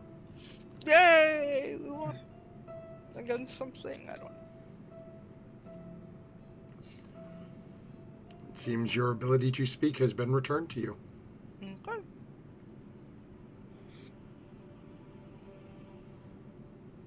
As you're all getting ready for the morning and start getting your stuff together to head down and I get some run breakfast. Yeah, I run over to Vera and Artemis' room and I knock on the door and go, I can speak! Can you hear me? I open the door and Lydia, have you gotten your voice back? I think so, can you understand me? What? Oh, no. Art, her mouth is moving properly this time, but I can't hear her at all. Art, can you hear me? It starts like. Yeah. Art, can you hear me? Art! Art, can you hear me? Oh my gosh, stop yelling. Okay. Fury just bursts out laughing like. Oh, alright. Sorry, Lydia, I couldn't It's help. okay, it's okay, it's okay. At least I can speak red. Alright. I will run downstairs and order some fruit and meat, because that's what I do. How's the bruise on your head? Oh, okay. And Art, as you start asking, you just hear boom, boom, boom. She takes off running. I'm very excited.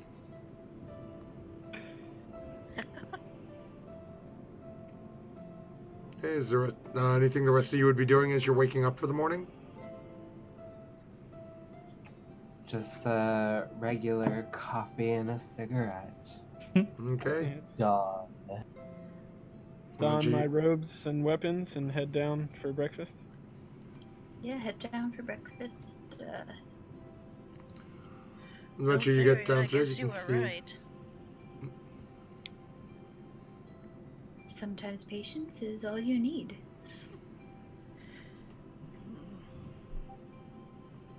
As you get downstairs, you can see that there is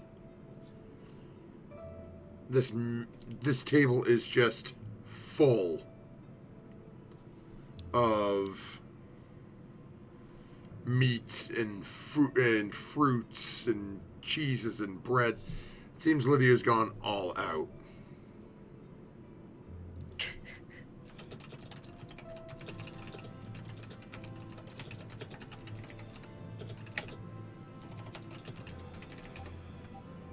Yay! Well, Lydia, Okay, cool. This looks great, but I mean, I don't eat that much. No, it's great, we'll all eat it together. It's yummy, delicious, everything's grand! Oops. Is something wrong, Lydia? No, nothing's wrong, everything's fine. Maybe we'll explain when we're not in a public place, or as public of a place, but she had an incident last night. Oh. Speaking Okay. about talking about secret things in a public place, Hey, I learned my lesson. no, I'm not saying that for any shade on you. I'm more or less, I want to ask everybody else. Should we tell the father about the wiggly boy? Well, you were doing a very bad job covering up whatever you were doing. I mentioned to the father that this person was following us, dressed as somewhat like a cleric, and he had the mark on his coin purse that we noticed. But I did not say anything more than that. What And I did figured he- that was enough to let him know about the symbol and see if he recognized it. Did he? No, he wasn't familiar with it at all. He just commented that we had a lot of people looking for us in the city. Oh boy. Okay. Well, there's my fears. It sounds good. Where's Jack? I imagine I will sort of mosey down the stairs at some point before too long. Stiffly, sort of like.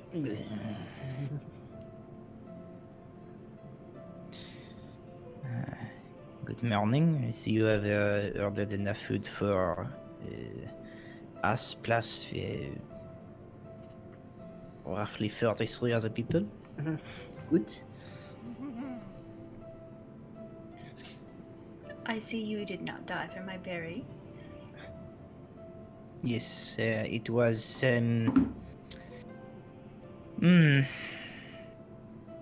Good. I think is best description I have for it. That fits. More than you probably know, but it fits. I am stiff from some of the place that the claw hit me, but it is fine. I am ready to continue, I think.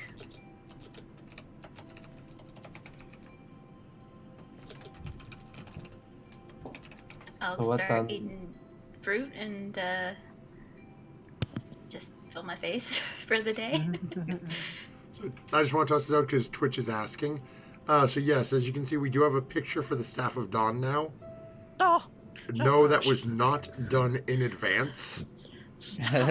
as it was Go away. described mid-game to these players, and this happened. No. And the artist turned a lovely shade of strawberry before disappearing.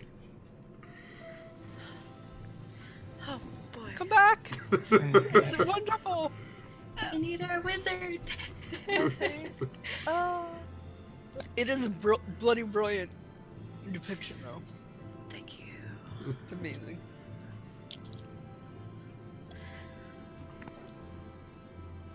Eventually, as you guys continue to eat, the day is yours.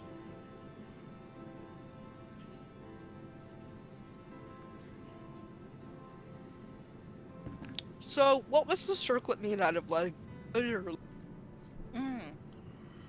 So as you're looking at it, it's hold on, let me jump back Well, over William to... has it. I pulled it out and put it on the table. Okay. Look, Jackie, doesn't this look like those little mud pies you would make back in our hometown?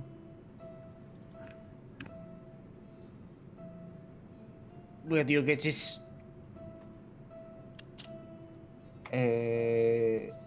It was Lydia left had on it. Lydia's doorknob last night. Jack turns extremely red in the face. She says, "No, I have no idea what you're talking about. I don't wish to look at this anymore. What are we doing today?" Insight check. Sure. I'll just sure. take. I'm not even gonna inside check. I'm gonna take it and put it back on my head. I don't think you need to. Jack is super lying. Well, whoever Just say made that it is lovely. It is the loveliest thing I've ever had on my head. As Lydia switch it back on it. Fury, you're pretty sure you know exactly what's going on here, but How many people other than our group are around us? as you're looking at it, you can see there's one person over behind the bar. You're assuming probably innkeeper, the person who prepared all the food. You can see over at main door. Seems to be that same salt and peppered woman. Just sort of like Okay. polishing up. Doesn't seem to be anybody really around you. There's one other So I person would- sitting far end of the bar from you guys. I would relate what happened to Lydia last night, about how, she lost her ability to speak straight, and when she went to enter her room again, that was found on the door, and about, the bruise and all of that.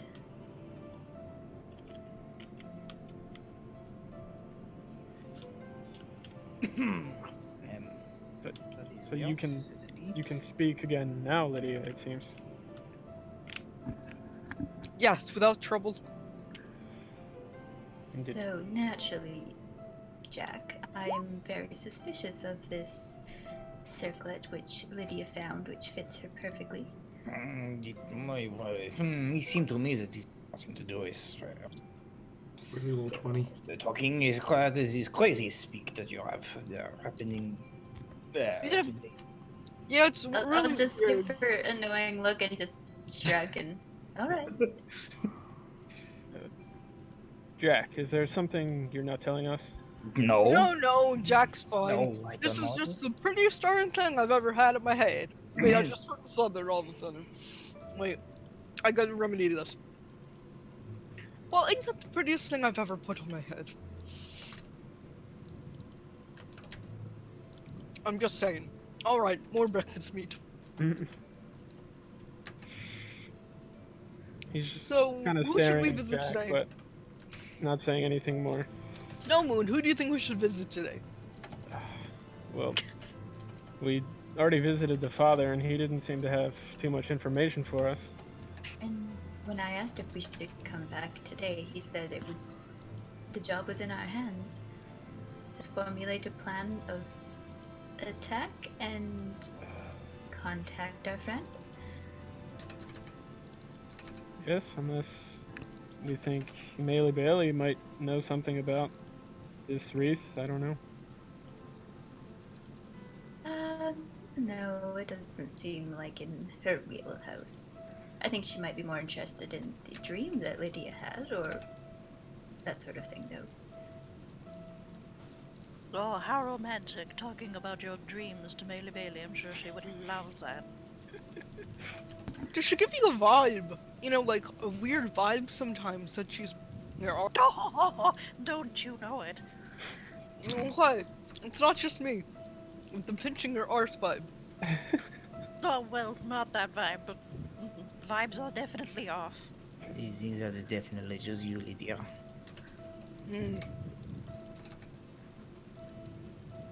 Okay. Some people like a person who can completely pick them up and carry them around. It's true.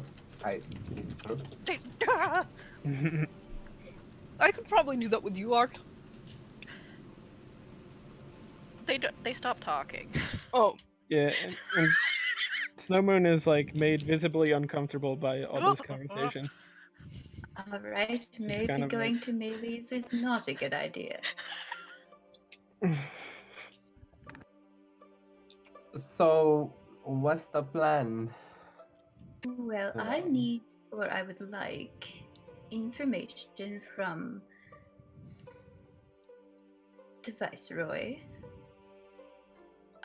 But in order for her to give me the information, she wants proof that we have dealt with or have captured the murderer. Well, aren't we supposed to kill her because she's a vampire?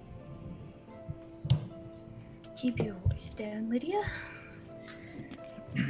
Let us not forget that in all of this, our objective is not dealing with empire, dealing with solve murders.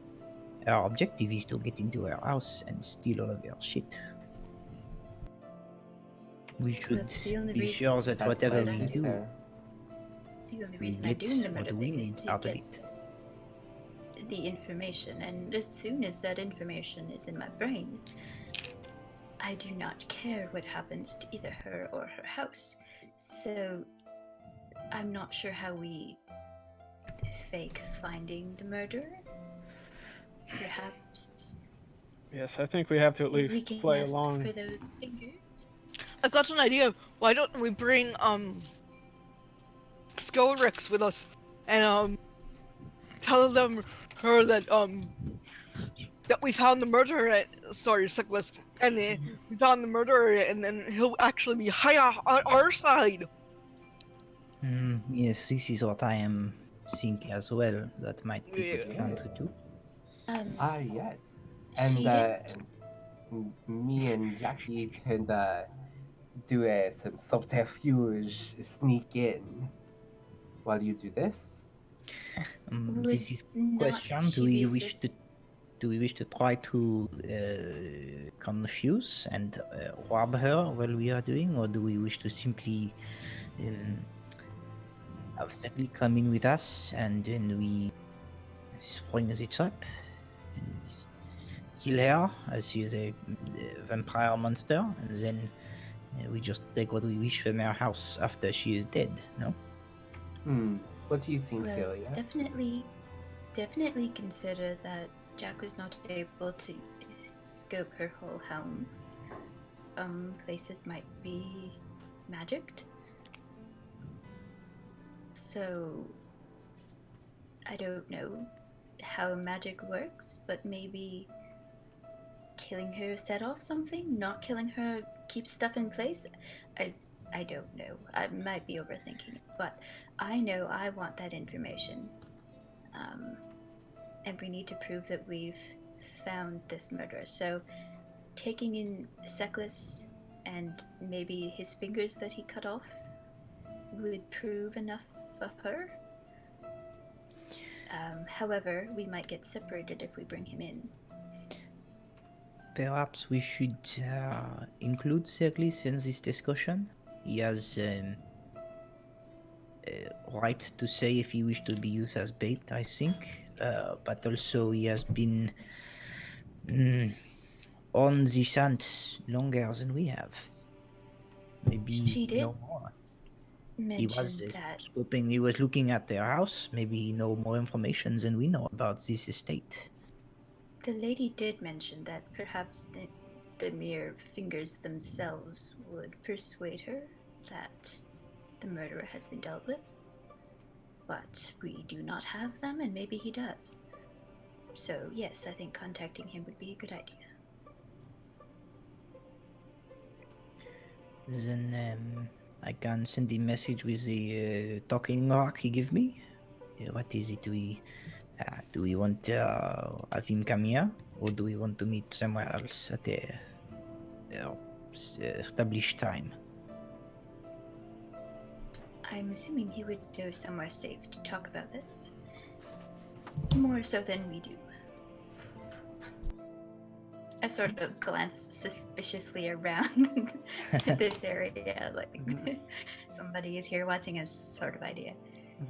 Simply tell me what it is you want me to tell to him, and I will report these words. Just ask him if he knows of a safe meeting place to discuss our plans. As we want to plan our movements.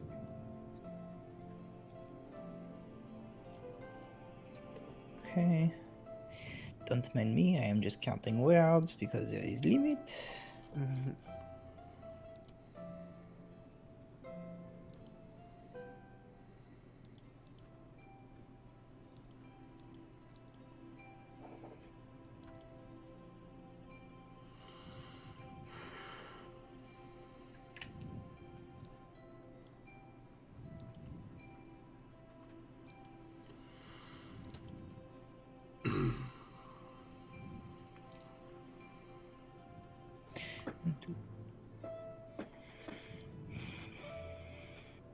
Okay, I am ready. I pull out this talking rock and I say to it, Circlis, we wish to discuss plan to deal with our share problem. Where is good for meet to discuss? Please tell. Okay, so a few minutes goes by. Eventually you get a response back. Says, let's see here. Where?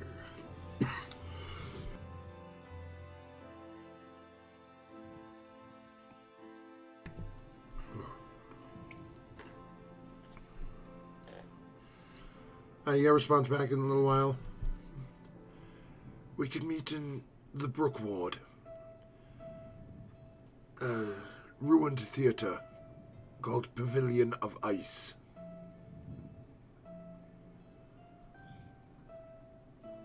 Say midday.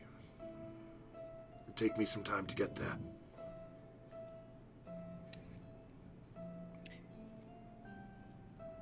He has responded. He say that at midday he wishes us to meet him in the Brook Ward at a theater by the name of Pavilion of Ice.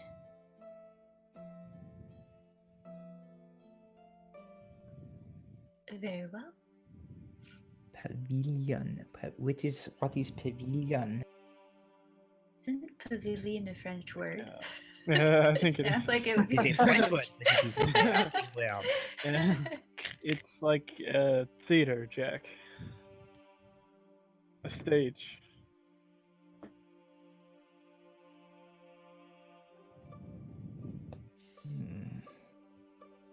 What ward are we in right now? So, currently you are in 6. You are in Ravensmoor Village. Okay. Well, it's basically clear across the city. So, do we think it would take us about the same amount of time to get there? Depending on how you choose to go, we go roughly where you are. Over there, so it's a good, more than half mile. I mean, you think you can probably get there again following the roads to get through the city, probably about an hour. Hire a carriage, cost you a couple of gold, a couple of silver, maybe 1 gold. But they'll get you over there. Take you probably about half the time, maybe half an hour. So you could potentially have a couple of hours, or you could just sort of take a leisurely stroll through the city and head over that way. If it's nice out, maybe we should just take the stroll. I think Daft needs sunlight anyway. Yes. Sekla said midday in his message anyway, so. Take a stroll and keep your eyes peeled.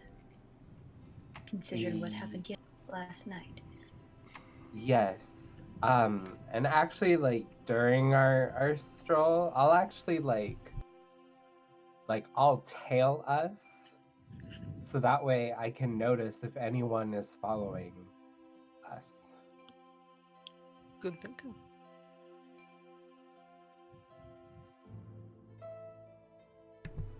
Okay. And you're trying to do this stealthily, William? Not necessarily. Okay. No, I'm just like maybe I'm walking like a city block behind them. Okay, no worries. And like I'm just like minding my own business, but I'm keeping a lookout for people that might be following the bigger group. Okay, go ahead and give me a perception check.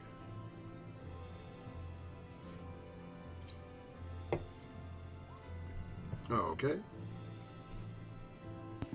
It's too nice a day. Oh, hey, it's absolutely beautiful out. As you guys start to walk off, at this point, again, as you guys would be aware, being from this general area for most of you, it's coming up. It's only, 10 day and a half to green grass. It's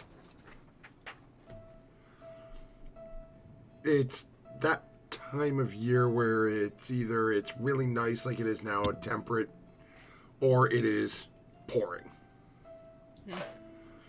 Today seems to be a pretty nice day. So, how are you guys planning on heading over there? Let's see, we're in You're in 6, you're heading to 11. Well, we have some time. I mean, I could see us wandering through 4 a little bit. Yeah, probably Go back to the log market 1 again? before, yeah. To below an hour or two just looking at stuff, Oh, okay. and then making Yeah. our way over to 11. Okay. Easy enough. Again, passing as you're cutting back through the dock ward and going back through. As you're going through, you do actually notice that messy redheaded guy is out walking that one main road through. Seems to run through this section of the dock ward again. This seems to be floating around, waiting for the boat, any boats to come in. I give him a chauffeur wave if he looks in our direction. That. Let's see if he notices. As you walk by and he notices the group of you just sort of. Again, it's most of you really don't stand out too hugely, and then he sees Lydia and is like. And you watch as the face goes a little blank for a second. He's going, "Oh, I sent them there." It sees you waving. It's like, Him! That's such a soft place! I'll say, I love the inn! I walk And over he- to him, very angrily looking.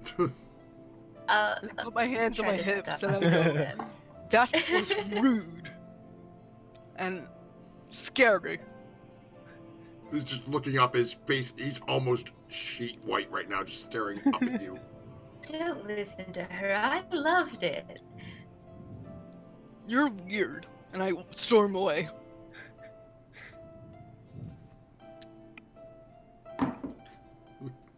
The sort of turns and quickly starts heading back closer down to the docks. She's more bark than bite. I'll just leave. But I am more bites than bark. Watch your shit. I use this a couple times. He's still going full tilt back at the towards the dog now, almost running. I love this low profile we have. Eventually, you guys find yourself heading back into the to the market area. Anything in specific anyone would be looking at or looking for?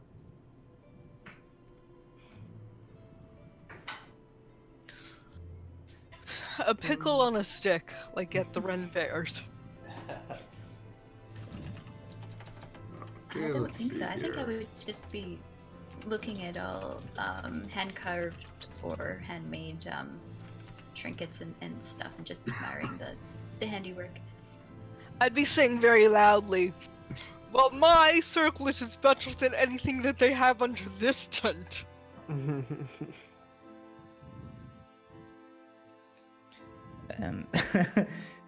Jack is very pointedly not racism. I actually want to look for anyone that is selling. It really doesn't matter what the product is. More specifically, I'm looking for someone selling something in like a small,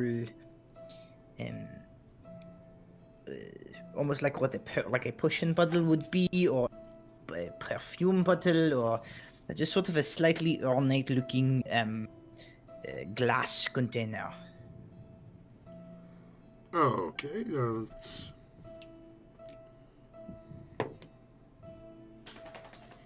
Okay, so as you're poking around, you do find a couple of people that are have some different like glass vials almost that they look like they're more designed to be like custom potion bottles almost. So you see a couple of them that empty are though? There's nothing in them. no empty. Perfect. Okay. I approach and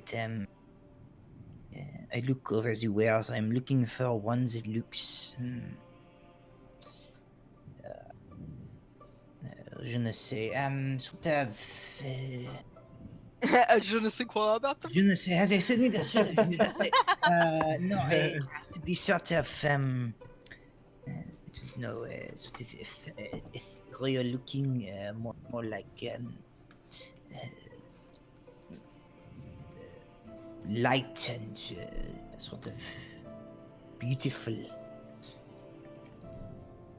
Okay. Like more of a crystal than a glass, Jack. Perhaps something sort of that looks like maybe it is of a similar theme along with the stuff that Lydia has acquired. Sort of that sort of all radiant, holy sort of look to it. Something that just speaks to being goodness with capital G. Okay, so as you're looking, they've got a couple of different things that you can see there. You do see one that is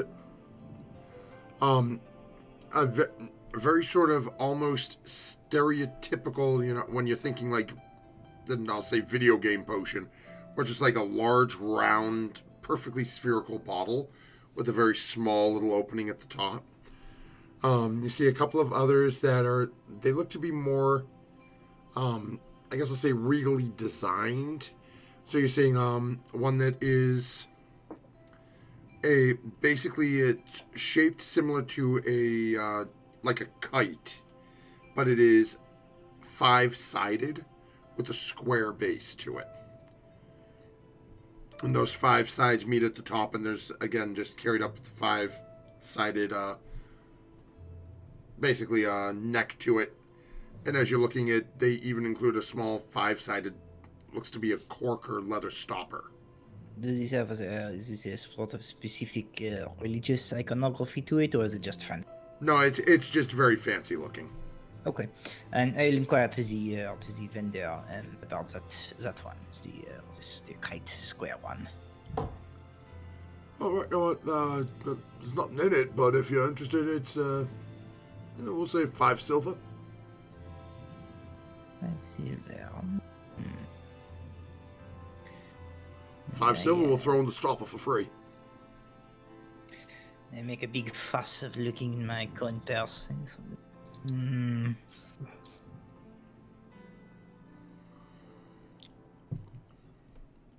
Very good. 5 silver. They will pay him for this vial. Takes it over and looks over the coins, and you're looking over at the other person. Bites, make sure it's real. And wrap it up for you a little bit, and a little bit of cloth so it doesn't not as fragile, and hands it over to you. Merci. I shall spread the word of your fine stuff. Appreciate it, miss. I should have reset my 8 points. As once I leave the stall, I open the stopper and fill the bottle just with plain water from my water skin. Okay. And that's it. Perfect. I should have filled it from the decanter. Decanter? Water. Lydia, hold this! Bang! No, I fill it with a little bit of water from my water skin, and I put it in my bag. Okay. So you guys continue sort of wandering around. As you're going through, you don't run into anyone selling pickles on a stick. You find a couple of people with, again, selling meat on a stick. I'll settle for meat. Okay. I guess if I can't get a pickle, I'll get like ham or turkey leg or whatever they sell at those parks. Give you a skewer with looks to be some sort of small game animal on it. Oh, now look at this, I guess. It'll do. Still want a spicy pickle. As you're walking away and you mutter that to the guy who just bought this. Well, I can try to have some for tomorrow. You'd be in the mood if you did that. I say that. What? Dude. Yes. He's doing this. He's just sort of. What, do I want to be the dude? Dude, Lydia. In my hometown, they were cool people. I mean, people of awesome stature. That tracks. Lydia, Right, alright. Yes. he's lying to you. Oh. I know for a fact the grinding process takes more than 1 day. Oh. Damn. Thank you. He's a scam artist. He's just, A pickle-related scam artist. Damn him. And eventually, you guys continue meandering through. Anything else you'd be doing as you're going through the market area?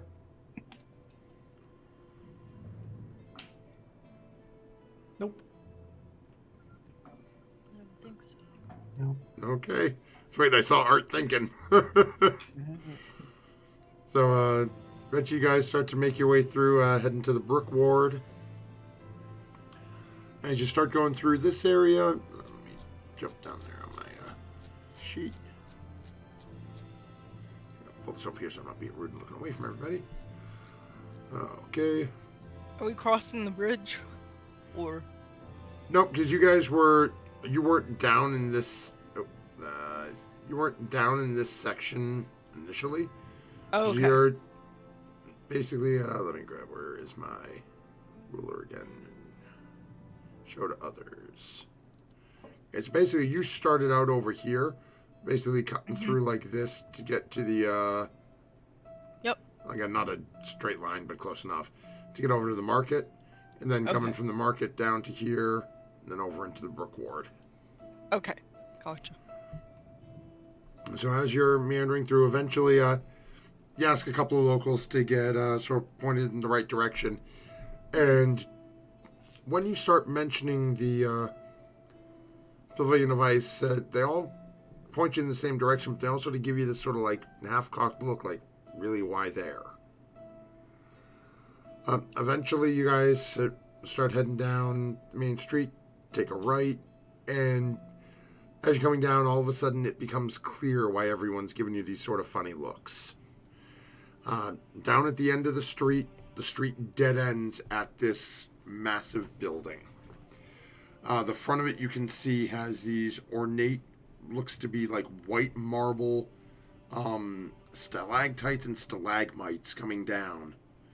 And you can see what the remnants of what was once a sign, crumbled and broken, laying to the side of an entranceway. All that you can make out of the sign that's still sort of hanging up there, you see PAV, and then down at the lower section of it, CE.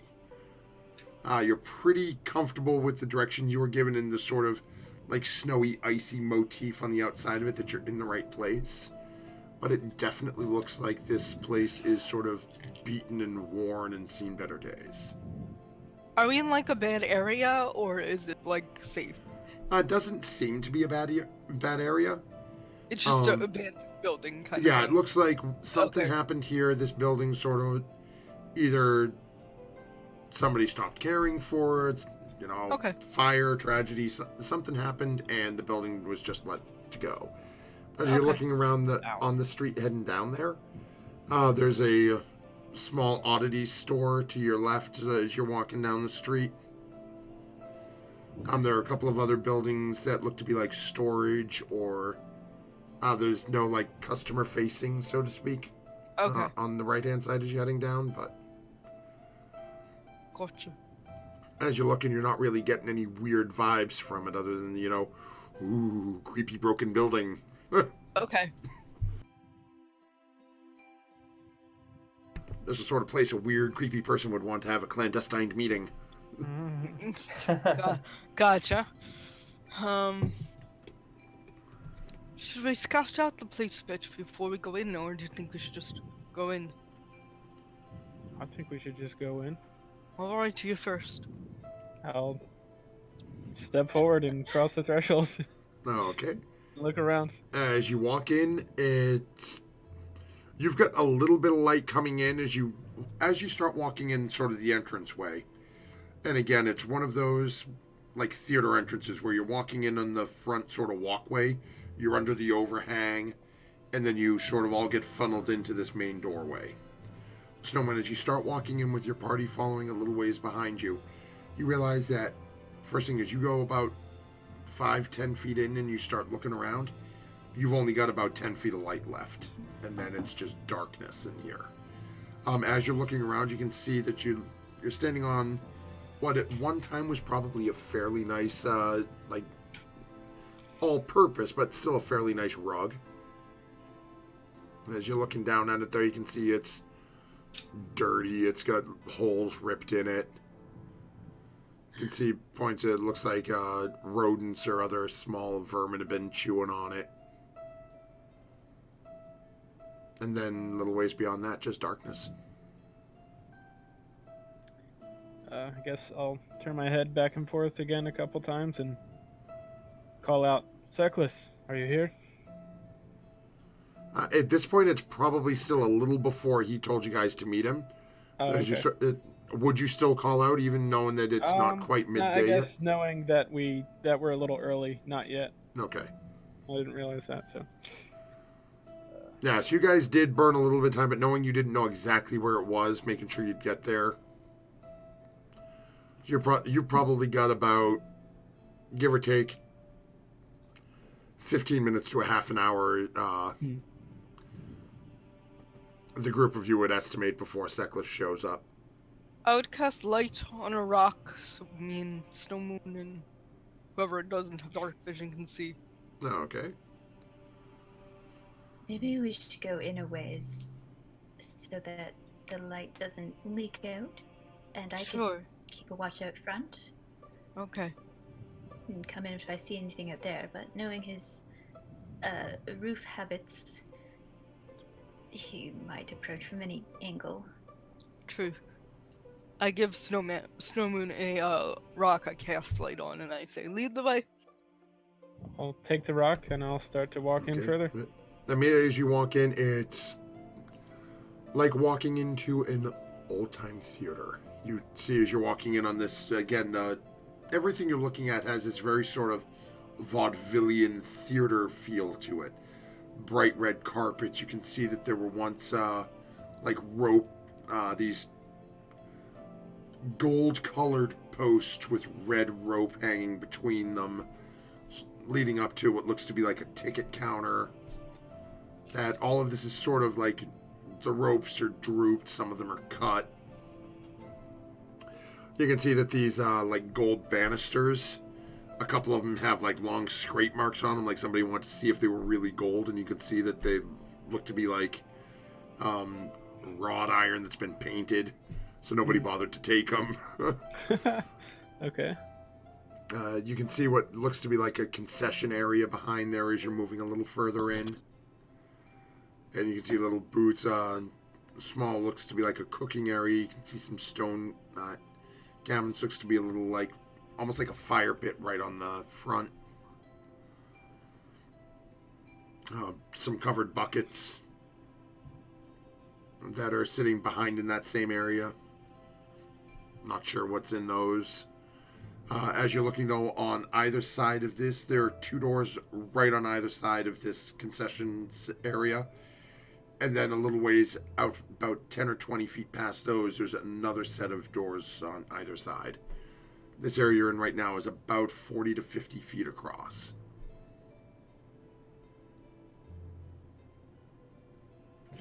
Should we check the door for traps or something? Or should we wait here for Seklis to arrive, or what do you Yeah, think? we're not here to explore. We're here to have a meeting, and if Well, you I didn't guys- know if he was in the other room yonder. We're early, Lydia. I can go scout out front and let you know if he comes in. Okay.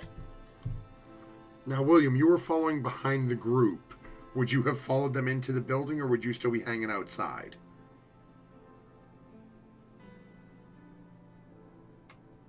That's a good question. Part of me wants to like. Oh, you'd be smoking a cigarette outside. I've been smoking a cigarette like on a roof outside. Okay. Like actually like stealthing and like being outside. Okay, so go ahead, give me a stealth check, and then also give me a perception check where you're hanging outside up there. I'm going to turn into a badger and hurry my way outside as well. Oh, Nice. okay. So you feel reasonably sure that you're doing okay, hiding. And as you're looking around, you don't see anyone following the group. You don't really notice anything that hits you as out of the ordinary at the moment. But as you're keeping post up there, you said you're changing into a badger? Yes, badgers apparently have dark vision, and therefore I'm changing into one. Nice. Cats don't Oh, have okay. dark vision? Cats do not have dark vision. That's weird. That is Yeah. weird. So, Incorrect. I don't know. It's what Oh, okay. what my app says. D&D, get your So- crap together. Fury, just to Cats make a technically nature. can't see in the dark. The light hits the back of their optical orbs and it reflects back at a better degree than we can see. Cats have 3 eyelids too. That's disturbing. This episode of Cat Facts brought to you by... By not the druid. Former druid, yeah. Yes, Fury, make a nature check for me.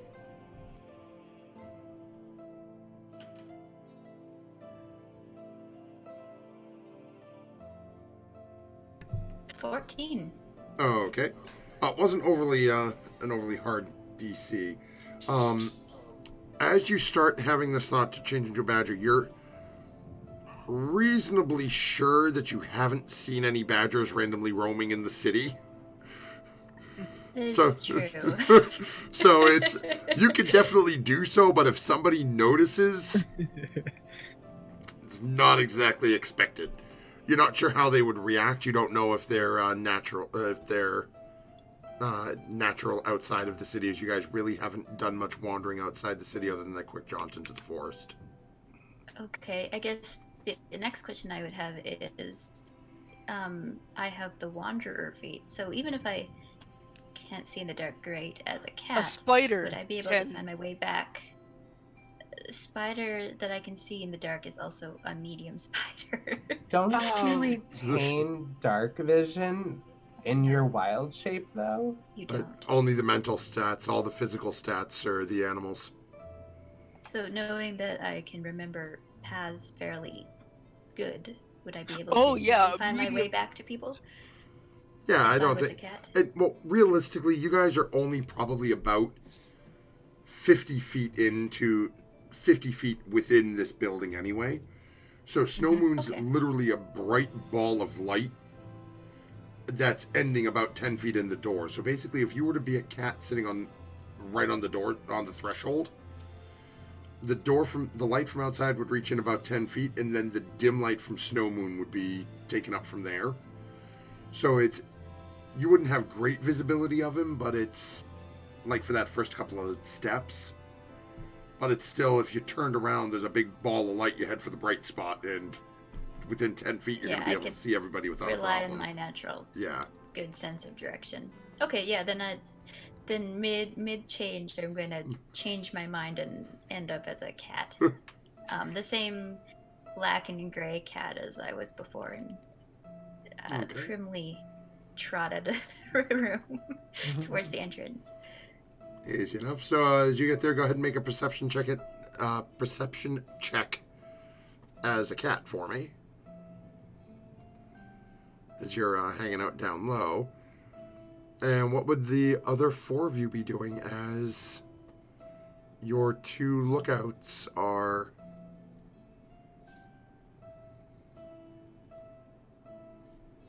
It's a 15. Oh, okay. I just... Lydia really wants to know what's inside the theater.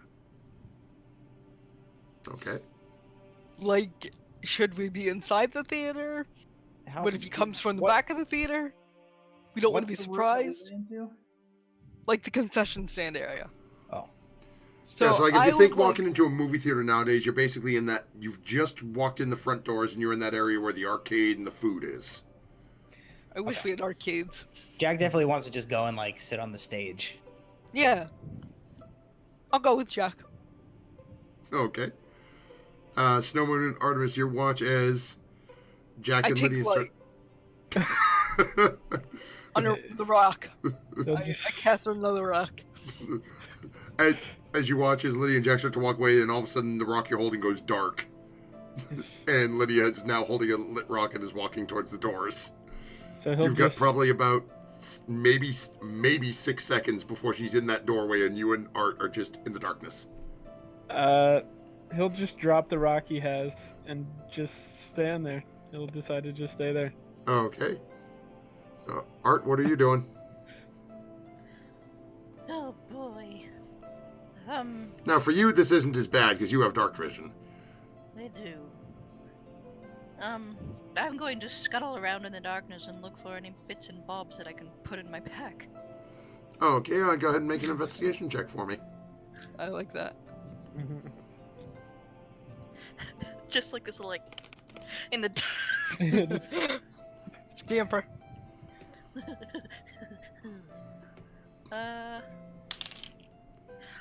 Ooh! 7. Okay. I need to throw this dice out. It's so pretty, but it's just not working. So as you're poking around for a little bit, you actually do as you're, sort of looking behind this little like concession area, some of the other spots, just looking around on the floor, different things. You actually do manage to come up with 6 copper. And as you're poking around, you do find one thing, and at this point, Lydia and Jack have already disappeared now. They've gone through, and they just opened one of the doors and walked into the next area. I apologize. You do find one small, it looks like a rather stiff, almost petrified rat. Oh. It looks like it is very dead and very sort of, Ew, it's like petrified. It's like it's been there for a minute. Oh, That's gross, Matthew. yeah.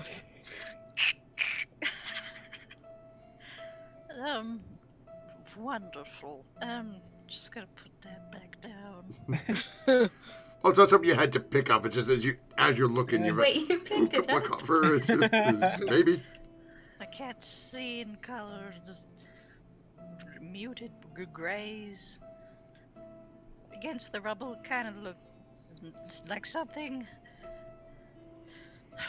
Need to wash my hands. Well, actually, I should say there are still 2 covered barrels, if you want to check those out as well, that nobody looked at. You know you want to. I know I do. Oh, okay. It's easy enough to open them up. They don't seem to be barred in any way as you walk over to them. And Snowmoon, this is a little disconcerting for you as you keep hearing these little pitter patters of feet moving back and across it along the like, room. Kind of. He's just readying himself To hit Art? anything that might come. So, Art, as you approach, you've got one on the left, one on the right. Which one you open it first? I've gone feral. No, left. Okay. As you pry open the one on the left, it's a little sort of stuck down. Looks to have a liquid in it.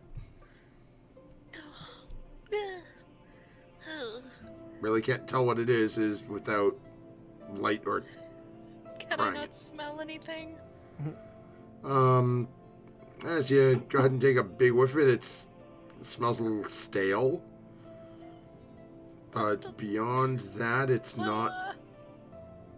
You're really not sure what you're getting. It's just has that. It's.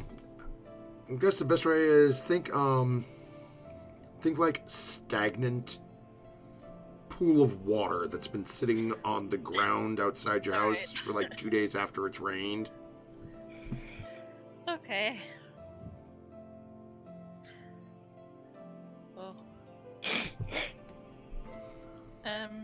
guess that I'll try the one on the right then.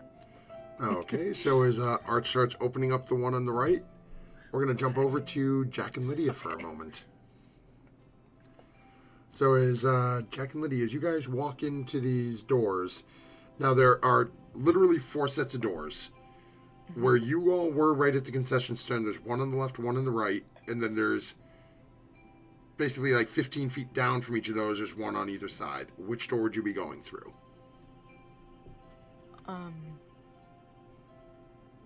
I'd just be following Jack wherever. So. Run that by me one more time. Okay, so One on the left, room, one on- figure the room's about 40, 50 feet wide. Mm-hmm. Far left, there's a door.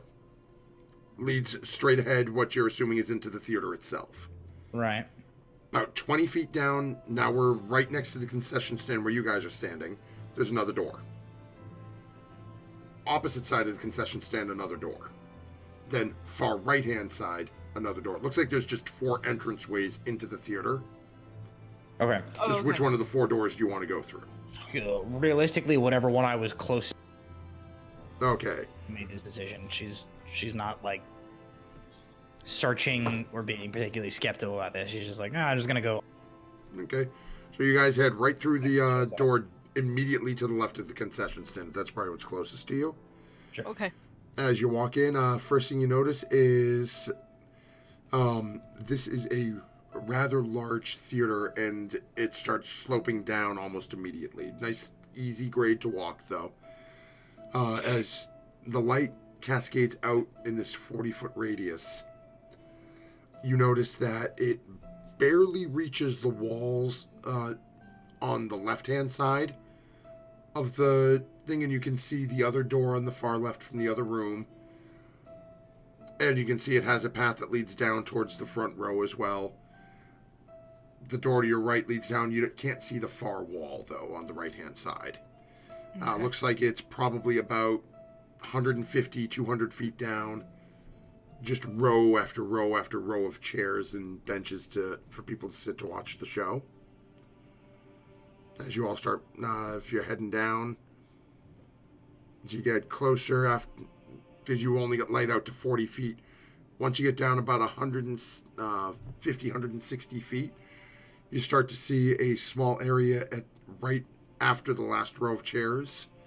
Looks to be like a small, what do they call it there? I guess I'll call it the orchestral section. It's like an orchestra pit. Yeah. Yeah. So, little section where, and as you get closer and sort of look down, you can even see there's a couple of looks to be busted out drums. Just like, looks like old, damaged instruments people left behind. As you're looking at the stage area, the stage runs about 35 feet across at this area, full width. About 20 feet back. And you can see, again, typical stage or curtains on either side. You can see there's ropes up in the rafters that sort of hang down a little bit. Oh, Jack, I bet you could climb those ropes and get a good view from up there. Probably, but I don't prefer to climb up ropes that have been hanging about in. Oh, yes, good I idea. am I'm not interested in falling and breaking my head while we are waiting for our cyclist to come at this meeting. This is true. Good idea. Is the orchestra pit like blocking us from? No, it's basically I'm there's going like at a it. small, probably like 3.5-foot wall in front of it. There's a doorway that leads in and out. Jack's intention basically is just to walk and then go like right to center stage, plop down with her legs kind of like dangling off the edge of the stage and just wait. Yep. Same here. Oh, okay. So as you two sit down, go ahead and both of you make a perception check for me. Should I do so at disadvantage since the only thing I like the light sphere? You got an at for- 20? I'm just saying. I'll say no. You can make this one at straight roll. Okay, well, Yeah, that's not good for me. Let's see. 10. 12. Okay. So you guys are sitting and waiting. It's, again, looking out. It's both of you have that brief moment in the back of your minds, just that anyone has when they're sitting on stage and there's nobody else looking at you. You're like, oh, is this what this must feel like? There's just sort of sit there and look out at the audience. And we will jump back over to Artemis. Who, Artemis, as you are proceeding to open this up, and the minute you tear this open, you just get a face full of this rank, foul stench coming out of this bucket. And I need you to make a Constitution save for me. Ah! Ew. Oh, heck. Okay. Well, wait, are you the good one? Yeah, you're the good one, okay. Oh, 18. Oh, okay. As you open it and you get that first whiff, you actually feel yourself almost start to retch. And just manage to somehow choke it down and just slam the lid back down. For the brief second you open it, whatever was in there is a long, rotted protein product. You don't know if it was meat, No. fish, Ugh. person. There is something that is some flesh material is rotting away in there. Gross. That is a very disgusting description. And I Great hear descriptor. I hear this retching coming from. Yeah, you get a very slight whiff of this odor as you're a little further Okay. away, even after a couple of seconds, and even in your mouth it's a little like, "Whoa." And you can definitely hear Art retching in the background. Okay, I think I'm done. Oh, gosh. About this time, William, outside from your vantage point on the roof, you can see a hooded individual making their way, looks to be probably about like 7 or 8 rooftops over from you, heading towards where you know the theater to be. Just one person? That's all you're seeing at the moment, yes. Okay. But you also, Nice. looking at them, you can tell that they are in a full sprint. A full This is, sprint. yeah, this is not somebody who is trying to sneak. They are running.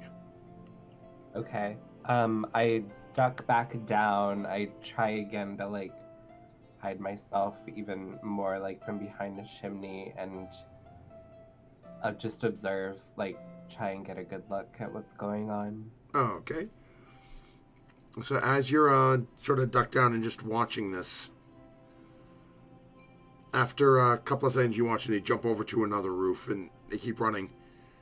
And from somewhere off even further back, you're not sure how far back this is coming from. You see 2 small wooden shafts, look to be arrows, sailing over from, looks to be a good couple of 100 feet away. You can't get a clear line on the who the shooter is. And let me take a look at something real quick here.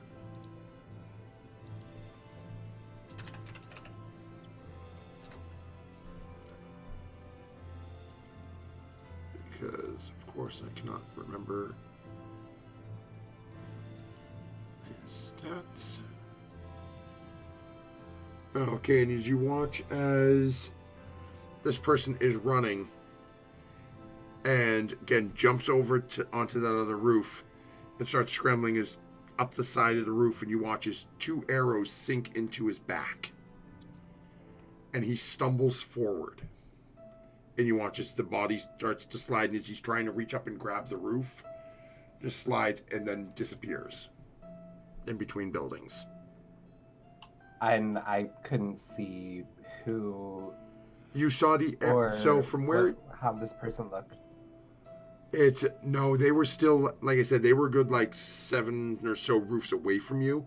So probably, give or take, about 100, 150 feet.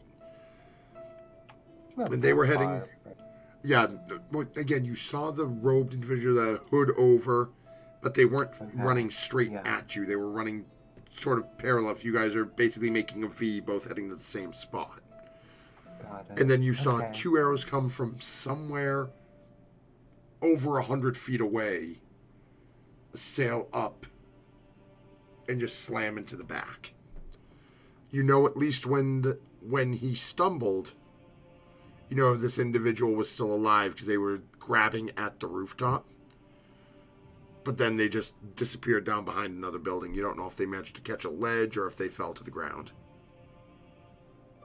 Okay, and they were jumping away from the fallen body. Nope, so this was the falling body. They're the ones who got fell. it. The arrows, Okay. you didn't see anyone shooting. You just saw arrows appear out from like a street and come over. So from where you are, you didn't have line of sight on the attackers. But then you saw the stumbling body fall down. Okay. I will. I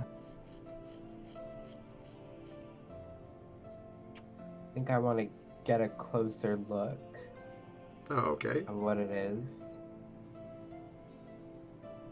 Okay, so as you start heading over, and Yeah. Fury, from your point of view, you wouldn't see any of this going on, but But I see William moving though. you do see That's- William start taking off Oh, and moving over. Right. I forgot that you're a badger on the other I'm side. now a cat. Yeah. You're now a cat. Okay. I'm a cat on the ground. Looking Yeah, at so literally, Okay. Fury's just a cat sitting on the ground, so she hasn't seen any of this happen, but Got it. her roll was high enough for to get by your initial stealth, so she Okay. notices when you start moving. Okay. But Okay. I would- no idea definitely why. be looking up and I want to following shine her. my silver scimitar over by where I think she is. Oh, kinda like I with- would be. If I knew that you were up there, I would keep an eye on you as well as general area. Right. Right. So it I'm wouldn't just, take me long to notice. yeah, and Exactly. I'm just giving you a little signal that something's happening, and something's happening. So And then I yeah, move. if you're moving, I would be following on the ground. Okay. Okay. Great. So as the 2 of them start heading over to see who just got shot off the roof, we have 2 of our party sitting in the concession area and 2 sitting on the stage. Yeah, let's split the party 3 ways, guys. And that's what we're going to call an end to tonight's session. Nothing ever goes wrong As- when we go like this. This is Well, going to I- hold up more interesting. Well, I debated on shooting an arrow into a window of the pavilion to like get someone's attention. Like on the inside. They're like deep inside, and They're deep inside. Okay. So before we disappear till next time, we need to decide about the Nat 20 for next week. So anyone who's still hanging out with us in chat, if you have any votes, feel free to toss them out now. If not, players, I open it up to you.